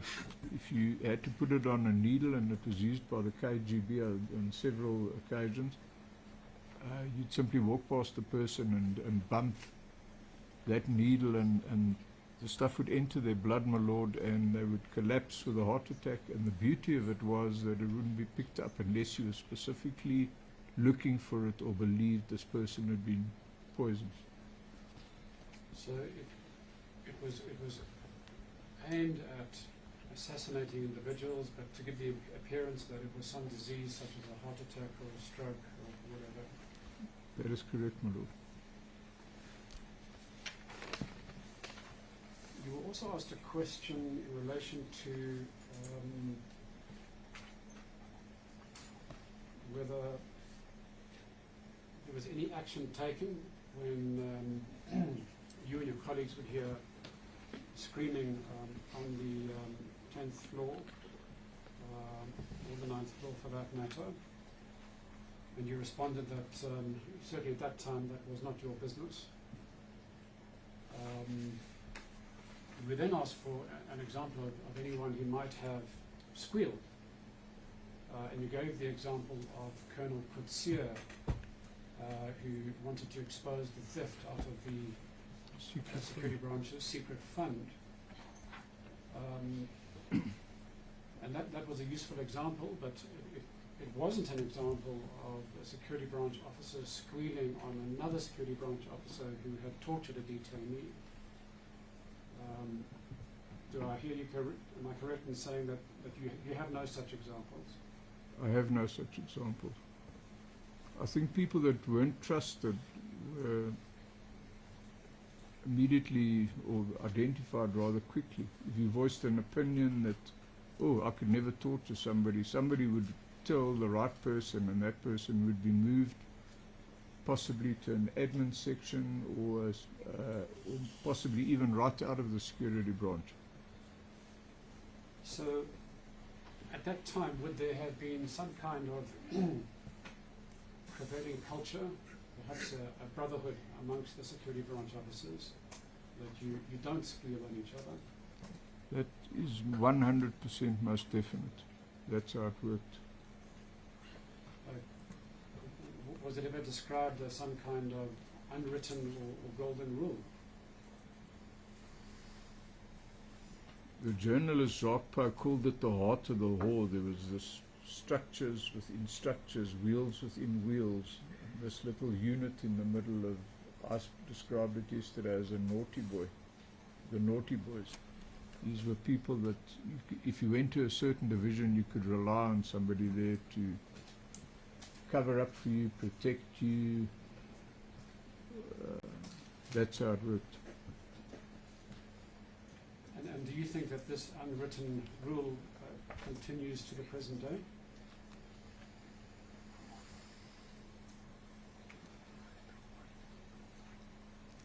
I'd be hard pressed to. I'm out of the police and I don't have much contact for obvious reasons. I should imagine, my lord, with the police.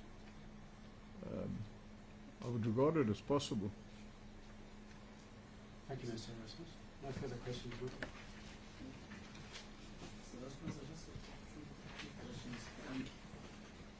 You indicated that in 1981 you were posted at Namibia. That's correct, my lord. Which month in 1981 did you? I was there for almost the whole year. I did the training. I'm just trying to work out the dates in, I think, February, and I was in Novemberland in the operational area from 1981. correct, my lord, from March until November, which was a bit unusual, but I was torn between, normally you went for a period of 3 months and sometimes 6 months. So in November 1981 you were back here. I came back to John Foster and then immediately applied to go back up as a permanent posting, which was refused. So November 1981 you were in John Foster. Yes, yes, that's correct. And for how long? You never went up. You never left. I worked on the 9th floor then until the Stratcom units became formalized, and 1988, 89, it could be either year, my lord, we left John Foster Square to maintain security and moved to Randburg. But still, our station was, our pay point, as they used to call it, was John Foster Square, but we worked from a front organisation in Randburg, Kent Road, Randburg. Now, what I'm trying to get at is that as at February 1982, you were still stationed at John Foster Square. You were there. That's correct, my lord. Now, in paragraph 52 of your affidavit, you mentioned that Whitehead told you that he had kept Aggett away for over 60 hours and that at the end of this Aggett was confused and broken.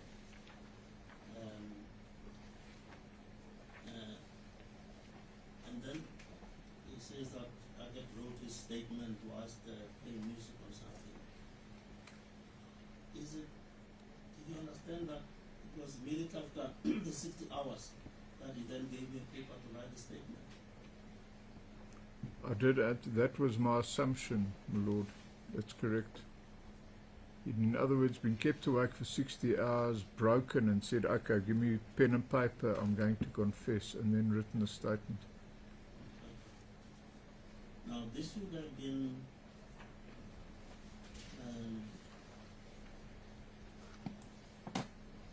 a day before his death. I'm not quite certain of the time frames, my lord. I'm not even certain on what day, although I did say earlier I thought it was a Sunday. I'm not even certain of the days. So you do not know when this statement was actually given? No. No, my lord.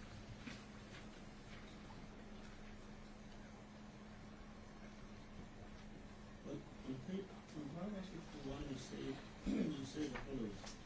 Whitehead also showed me Aggett's last statement, which he had made shortly before his death. That would be what I assume, my lord. So shortly does not mean the day before or after? I assumed it was at the end of this 60-hour session or period where he was kept awake. I actually can't, I'm thinking about it now, my lords, remember if Whitehead said to me or if I just made the assumption or came to that conclusion. Now, when you were traveling with Whitehead to the Eastern Cape or to the Cape, did he tell you whether he was with Mr. Aggett, Dr. Aggett, on the day before his death? He didn't give me any details, my lord. And like I said, I didn't think it quite my place to question him in any depth. I just let him talk about it.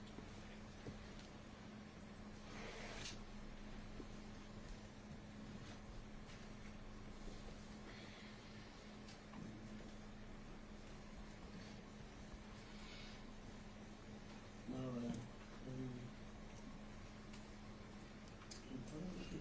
say that he ended up staying with his father-in-law in Port Alfred, but then there's something about 2 German hitchhikers. That's correct. What part did they play in this investigation? They were part of.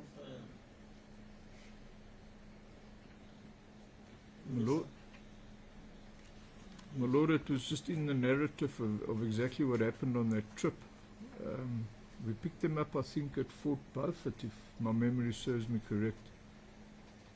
I was amazed that the lieutenant had decided to pick them up because we're doing a top secret mission and you could maybe give somebody a lift, but I was more amazed when he said, well, we're going to Port Alfred, and if they need a place to stay, they can stay with us.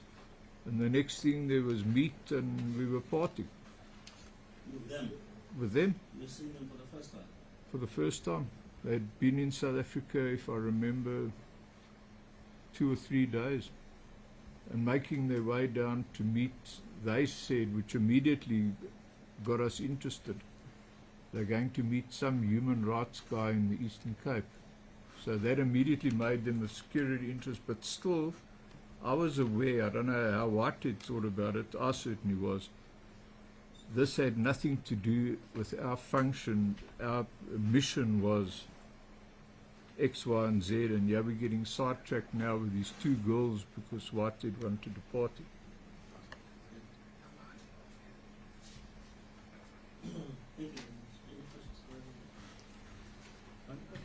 Lord, just a point of clarification.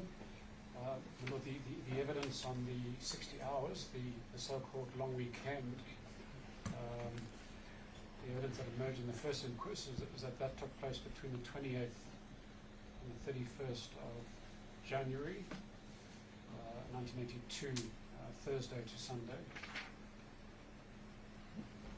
28th to the 31st of January. 31st of January. So that's interrogation. That was the so-called 60-hour interrogation. Lord, if I may just ask you one question, Mr. Erasmus.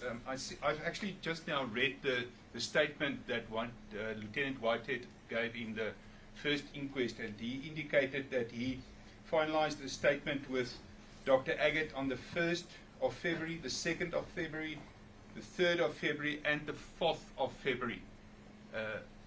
In other words, the 4th of February, he later died that night, not to the 5th. Did he discuss with you that he saw him in the 4 days, that he actually took the statement down from him in the 4 days before his death?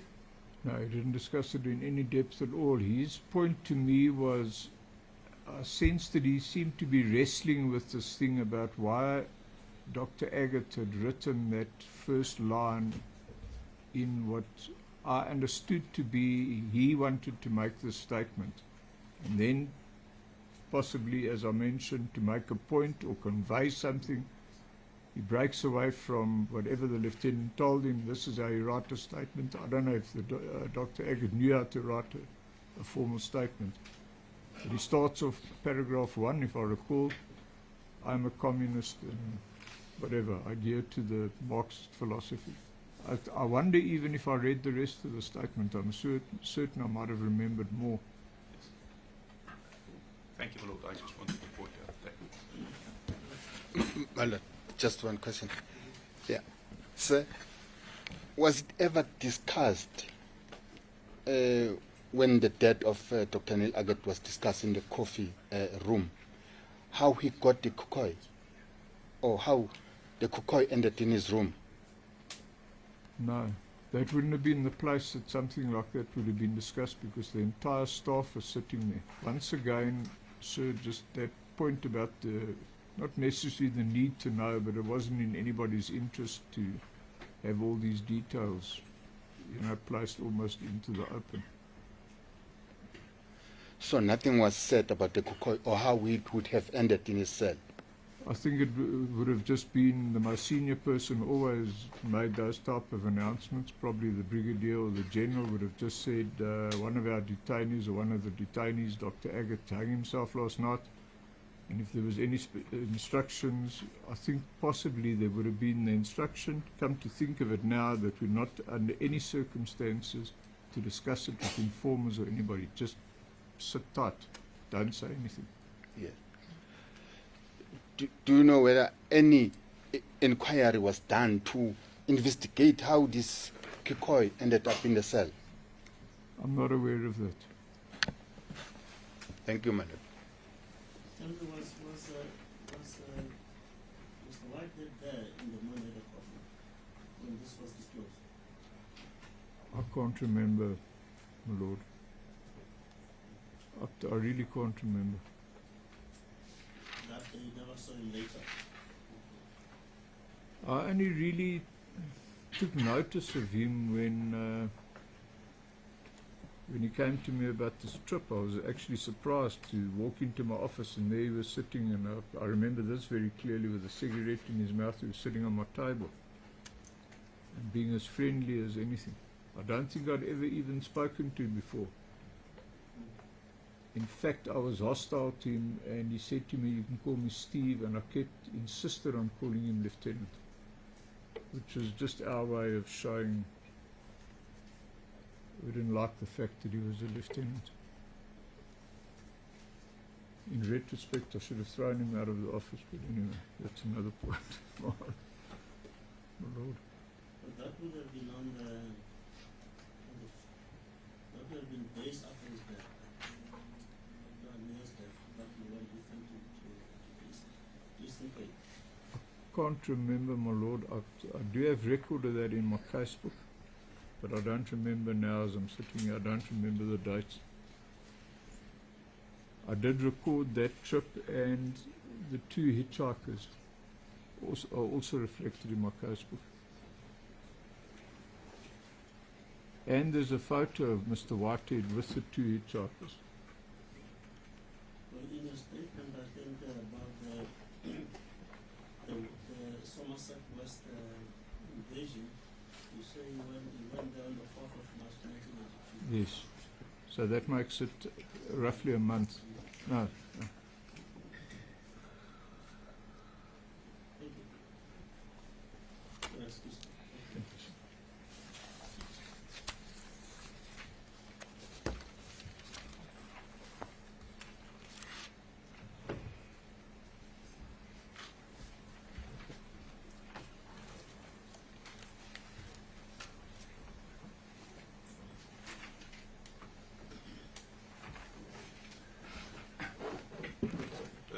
Sorry, my lord. May I just bring something to your lordship's attention? Exhibit J1 was handed up. It is the affidavit by Carl Niehaus, my lord. I've had now the opportunity to read this affidavit, my lord, and I am specifically perturbed about what is written in paragraph 11 on page 4. And I cannot just summarily agree to this affidavit being handed in, where in this paragraph Mr. Niehaus made the allegation that he was severely tortured by my client, Mr. Dietlefs. He says, "I was severely tortured and beaten up by Dietlefs." My lord, I cannot agree to the handing up of this affidavit uncontested by his evidence, specifically because in his book, Fighting for Hope, Mr. Carl Niehaus explained that Mr. Dietrich only slapped him once. Dietlefs. Yeah. Yes, my lord. So there's definitely a discrepancy here, and unless Mr. Carl Niehaus is going to come and give evidence so that he can be cross-examined on this fact, I cannot agree to the handing in of this affidavit, specifically not without deleting paragraph 11 and the last. Well, I said specifically paragraph 11, Lord. It cannot. If we want this to serve before you as evidence, my lord, you must come and testify to that I can cross-examine. My lord, we'll make the necessary arrangements for Mr. Niehaus to be brought. Thank you, my lord. Indeed, my lord.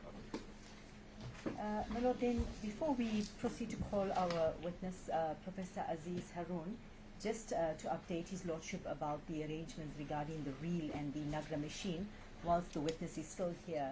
The Nagara machine has been located with the kind cooperation of the Aggett family attorneys. The investigating officer has taken the machine to the technicians to ascertain whether the reel is compatible. What we have decided is it is, and we should know by this afternoon, the reel on its own is at least 5 hours, the entire duration to listen. My lord, obviously we don't have the time to be in court and then also to listen to the tape, but it needs to be listened to. So what we've arranged between all the councils is, because we are either two or more on representing each of the interests, what we will do is at least one party will accompany the investigating officer tomorrow to a designated place at a designated time to listen to the tape and the content thereof. After that, my lord, arrangements will be made for the conversion to a digital, probably a digital tape, and then obviously the transcription will make the arrangements for that to be transcribed. Thank you, my lord. Then we will call then Professor Aziz Haroon. If someone can just call him, he's outside, please.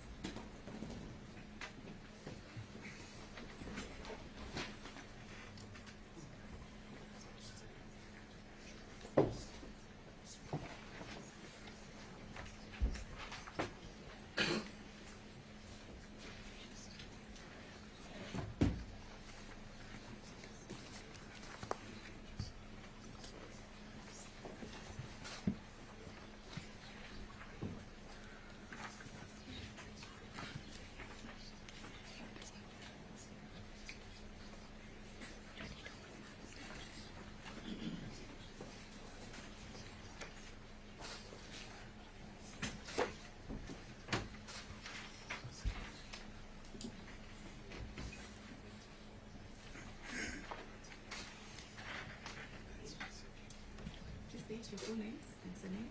My full names are Harun Rashid Aziz. What's the second name? Rashid, E-R-A-S-H-E-E-D.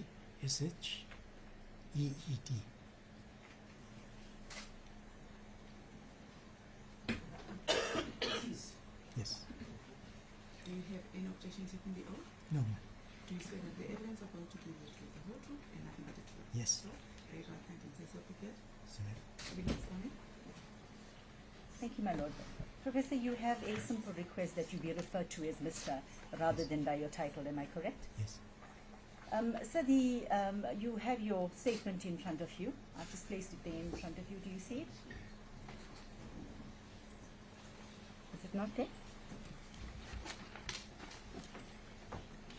Let me give you another copy. Do you confirm that? My lord, I'm just going to confirm and then hand one over to his lordship. That is for the judge and this is for Mr. Aziz. You signed a statement this morning, sir. Is that correct? You confirm that is your statement before you? Yes. Confirm the contents thereof? Yes. Thank you, my lord. A copy has been made available for his lordship. I must apologize, my lord. I wrote a copy for the judge of the top. That is actually the original. My apologies. My lord, it would be then J2. Thank you, my lord. Sir, just to give a brief background, is it correct that you served as the military strategist for the ANC military wing for the Umkhonto we Sizwe? Yes. Part of the strategy committee. Yeah. Now, Mr. Aziz, you are 73 years of age. Yes. You are an accomplished writer, publisher, a researcher, and you confirmed that you published at least 20 books. Would I be Yes. correct? For the leave of the court, your annexures to the titles of the book is attached to your to the annexure to your affidavit. Am Yes. I correct? I see one of the first books that you've written, The Power of Revolution. The foreword was written by a very special man. Can you name that man? Chris Hani. Thank you. There's water there, just in case you need some water, Professor. Now, you say in paragraph 1, I beg your pardon, paragraph 2, that your primary discipline is quantum physics. Yes. For those of us that don't know what that is, can you just give us a brief background as to what that is? Quantum physics studies the electron, its properties, which are made up of characteristics and behavior. And you say that your secondary discipline is history and biography, Yes. am I correct? Is that Yes. correct? All right. Before we proceed with your evidence, we just want to say thank you for coming here today. I believe you have a very hectic schedule, retired Yes. or unretired, and you stayed in the country so that you could testify in this matter. Yes. Thank you for that. Professor, before we start with your whole actual interrogation and torture and your subsequent arrest and detention at Compol in Pretoria, I just want you to tell us a brief background. Where were you born? I was born in Overport, Durban. In Durban. Your sensitization or politicization, if I can use that word, started at a very young age. Can Yes. you just give us a brief background about it? Yes, at the age of 18, in 1965, I was arrested under the Sabotage Act because I was suspected of blowing electrical stations, painting slogans on government buildings, and running an underground structure. Okay. Professor, before we start, you must just raise your voice and so that people at the back also need to hear what you are saying. Where were you arrested, Professor? I was arrested at my home in Overport Yes. and taken to the Durban Central Police Station Right. in Smith Street. Right. Before we go to that portion of your arrest, I just want you to give us a brief background as to how is it that you were enlisted, who enlisted you, and let's just take it from there. Where were you enlisted? Okay, the first underground cell we formed was together with people like Shan Chetty, who was the first black attorney to represent terrorism trial attorneys. And he was one of the first persons. Then I had teachers, Dayalan Reddy, who was sent on punitive transfer to Ladysmith. Then we had Mr. Envy Naidu, who is now a retired principal. Then there was Suresh, Dr. Suresh Raidu, who is now an anesthetist. Then we had Jay Soni, who is a doctor of philosophy in Germany. So we have people like All right. You talk about, I just want to start with paragraph 7 first. Or before we start with paragraph 7, what drew your attention to being politicized? You talk in paragraph 6, you say you got involved politically because apartheid was in conflict with the principles of social justice. Can you just explain that for us? Yeah. Now, at the school library, we used to receive an American publication in loose sheets. And in those loose sheets was President Mandela's famous Rivona trial speech. And we thought at that time it was a banned speech, so we treated it like an illegal document. And we circulated amongst us, discussed it, and raised our political consciousness. So that had a seminal effect on my thinking.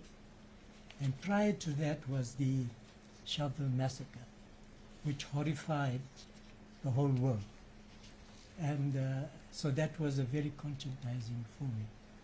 But the significance of Sharpeville Massacre, as observed by Frans Fanon in his book Richard of the Earth, he says after Sharpeville Massacre, no massacre in the world went unreported. So that had a huge impact on me. Right. You say in paragraph 7, you say in December 1965 when you were arrested, you start talking about 1948 and how the special branch came to be. Yeah. Can you give us a brief overview as to how the police service functioned? Yeah, at in that time? 1917 the Broederbond was formed as a secret organization with the objective of taking over South Africa, both politically first and then economically. Then they prepared for the rise of the National Party, very strategic. So in 1948, the National Party came into power. And at the same time, they formed the special branch Right. because they had in mind a transition from liberal democracy to a fascist state. So in anticipation of victory in 1948, they constituted the special branch. You talk about the National Party itself coming into exclusive power. Yes. Can you explain that for us briefly? Yes, because the National Party or the Afrikaners were caught between the African majority and the white, liberal, English-speaking minority. They were caught in between the two groups of people. And if you take the thing like the so-called Anglo-Boer War of 1899-1902, the English-speaking people did terrible things to Afrikaners. They had concentration camps. They committed genocide of Afrikaner children and women. And so it was prompting them to come into power. Then in 1902 they got defeated. And then in the period 1902 to 1910, the Chamber of Mines were effectively the rulers of the country. And they managed the transition from the 4 colonial provinces to one nation state called Union of South Africa. So that was the background of the transition. And then when the liberals like the Smuts, when they came into power, they continued to oppress the Afrikaners. And the Afrikaners became more determined to get into power. So they had to become vicious to get into power and fight not only the Afrikaners, but more especially the Africans. You talk specifically about 1950, and very significantly you talk about the Communist Party of South Yes. Africa, the banning of. Can you just explain a little bit about that? Yes, in 1948 they came into power. Right, And in 1950 they passed the Suppression of right, Communism Act. right. And in terms of that act, they banned the Communist Party of South Africa, As it was then known. as it was then known. Right. You also say that with the banning of SAC, I beg your pardon, CPSA and ANC and PAC and other parties, this, would you say, cleared the way for the security branch to do as they please? Oh yes, yeah. So what they did was, after banning Yes. the Communist Party, Mm. then there was a period of 10 years, 1950 to 1960. Right. And in that period, the agitation in this country increased. And it was crowned by the Congress of the People in 1955, when the Freedom Charter was adopted. And then the African masses, together with the coloreds, democratic whites, and Indians, they became more militant and they showed their mass power. So the National Party couldn't tolerate the rise of the new black masses. So in 1960 they committed the Sharpeville Massacre, Right. and which created the first stage of a totalitarian state that respected no democracy, that did not tolerate dissent in this country. So in 1960, they had to ban the ANC, the PAC, and SACTU was not banned technically, but it was driven underground. So by 1963-64, there was the Liliesleaf Farm arrest. So in 1964, Mandela and the Rivonia 8, as we know them, they got convicted and were sentenced to Robben Island. So those two events, Sharpeville Massacre and the Rivonia trial, confirmed the National Party as a fascist party that was bent on creating a totalitarian state in South Africa. And one of the key aspects of totalitarianism is mass fear, psychological fear that they drive into the population in order for them to conform to new rules. So the special branch acquired more and more power, arbitrary powers. And the special branch was controlled by the Broederbond, as the National Party was controlled by the Broederbond, and as later the State Security Council was controlled by the Broederbond. Now, with this general perception of fear that's now been inculcated amongst the people, you have the Rivonia Age, you have the Sharpeville Massacre, you have this fear. You talk about in paragraph 12 that in 1965 now, there's a clandestine cell that's been formed, right? We'll move to that one. Do you have it there, sir? Paragraph 12, right? Before we start with the clandestine movement, what is a cell exactly? What do they do? Where are the people coming from? How does it work? I remember in '64, after the Rivonia conviction, there was fear throughout the country. Right. And they had broken up effectively the ANC and the PAC. The Communist Party was already underground. And SABC was also driven underground. So to keep the movement alive, we had to go underground. And, you know, like the best of the people from that era, they got together and they started forming what we call cells, or underground operations. And these cells were really limited to a few trusted people. And like the cell that I belonged to was led by Leonard Mdingi, who was very prominent in the Mpondoland uprising, and he was tutored by Governor Mbeki. Then there was AKM Dokra, who was under 22-hour house arrest. Then there was Doris Manzi, she was under a 5-year banning order. Then there was Florence Mkhize, also 5-year banning order. Then there was Phyllis Naidu, who was under 12 hours house arrest.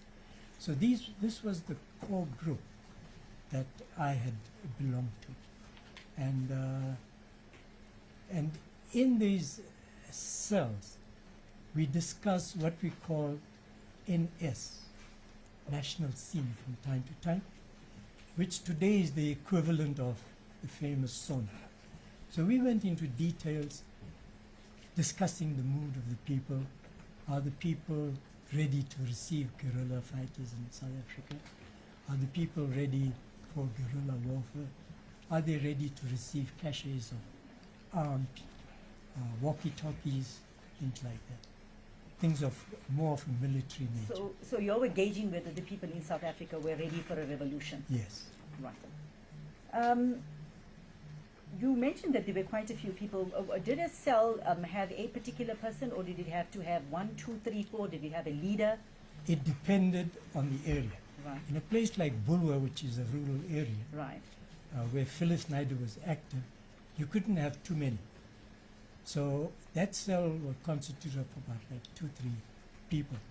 But in Durban, the core group was 5. Right. Then when we formed underground cells in University of Zululand, in Salisbury Island University at that time, they were a little larger, and they were not as security conscious as they were. But from Salisbury Island, we had some excellent recruits.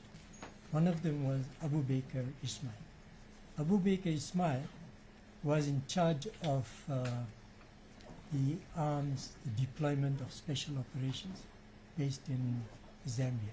So we got a lot of very good recruits from the university. You talk about being recruited by Phyllis Naidu in 1967, am I correct? After you were recruited now, you also talk about in paragraph 15 about the Freedom Charter. Yes. The Freedom Charter, and you must correct me if I'm wrong, was largely the brainchild of Chief Luthuli, and to the best of my recollection, and you need to correct me on this, it was Naledi Pandor's father. Naledi Pandor's grandfather. Grandfather. Yes, he moved for the adoption of the Freedom Charter. Right. So it was an ANC decision. Right. It didn't belong to any one person. But because Nkosi Luthuli was the band president of ANC, he was the pivot around which the demands were collected and taken to him for final authorization. When you talk about demands, I see in paragraph 16 you say they were noted on any piece of paper. Yes. Can you just explain to us, just briefly, before we break for lunch, as to how the Freedom Charter came about? Okay, now the Congress, South African Congress of Trade Union, because they had their numbers, they were the actual hands and feet of the Freedom Charter. So, and some of them were just ordinary workers, and they went around into rural villages, into cities, townships, asking people what should be the demands, what should be the aspiration, what should a future democratic South Africa could look like. So that was very painstaking work, and people just wrote. There were no typewriters, there was shortage of papers, shortage of pens. Today they are luxury. So that was the equivalent of Tumamina, send me. People went out, volunteers, collected the information, brought it back to the chief, this was put into a paper, and this is where the Freedom Charter came about. Would that be correct? Yeah, in terms of the process Yes. of being approved by the president of the ANC. And who was? Because the ANC is a process-driven organization. And the president who was banned was Nkosi Lutuya. My Lord, before we proceed to the next theme, perhaps this would be the ideal time to break for lunch.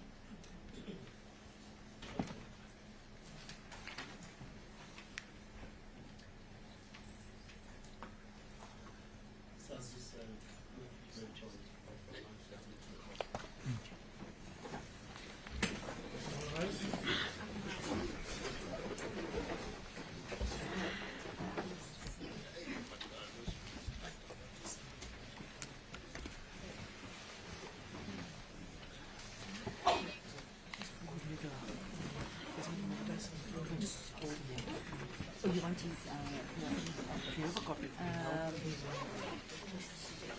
let me just see if I can get a copy for you from somewhere. That's my email address. All right, no, I'll save it now. I'll forward it to you. Yeah, okay, I'll just, Oh, yeah, it will be easy. you know what, I'll just go to my mind past lunchtime, Yeah. and I'll send it to you. All right? Thank you.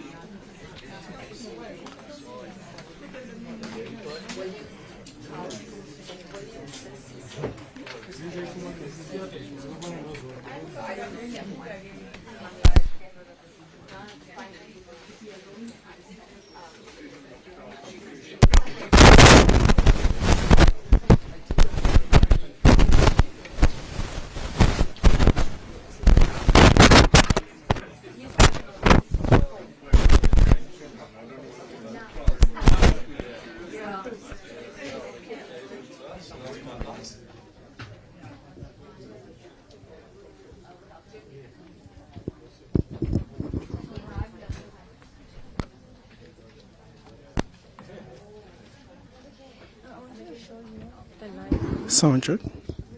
Yes. The lighting or the audio crossing and ask if it was not a bit. It's not too bad. Yeah. The lighting. Yeah. Is it right? It's okay. Oh. No. It's like I don't know, I don't feel like I left myself here.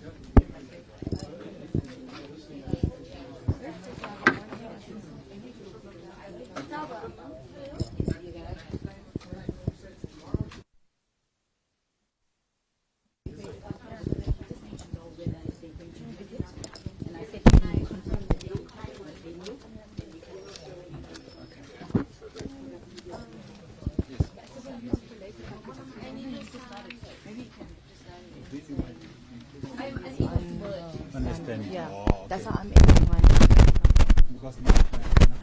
Yeah, yes. So you can use it for 3 o'clock.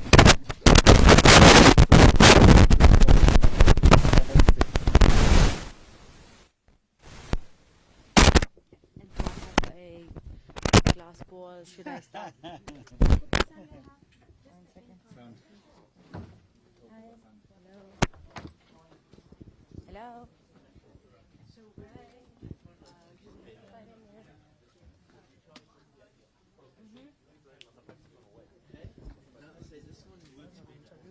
I'm doing it live now. No, it's just me. Oh, just it. I'm sorry, I'm talking. Sorry, I'm talking to two people at the same time. Okay.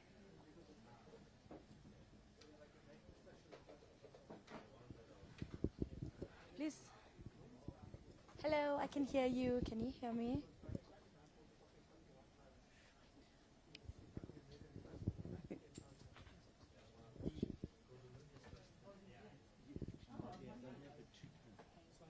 Hey. What's wrong with my mic?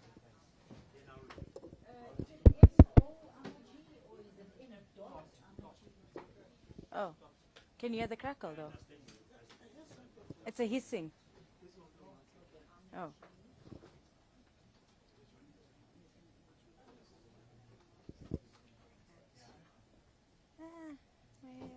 Mahar.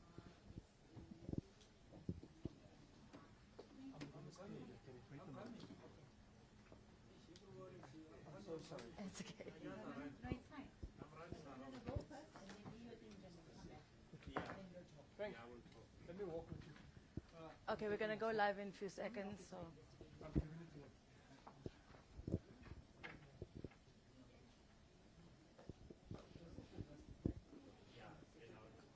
Fully rice.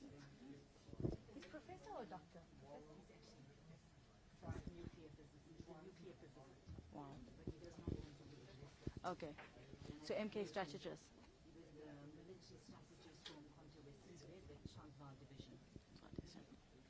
Headlines.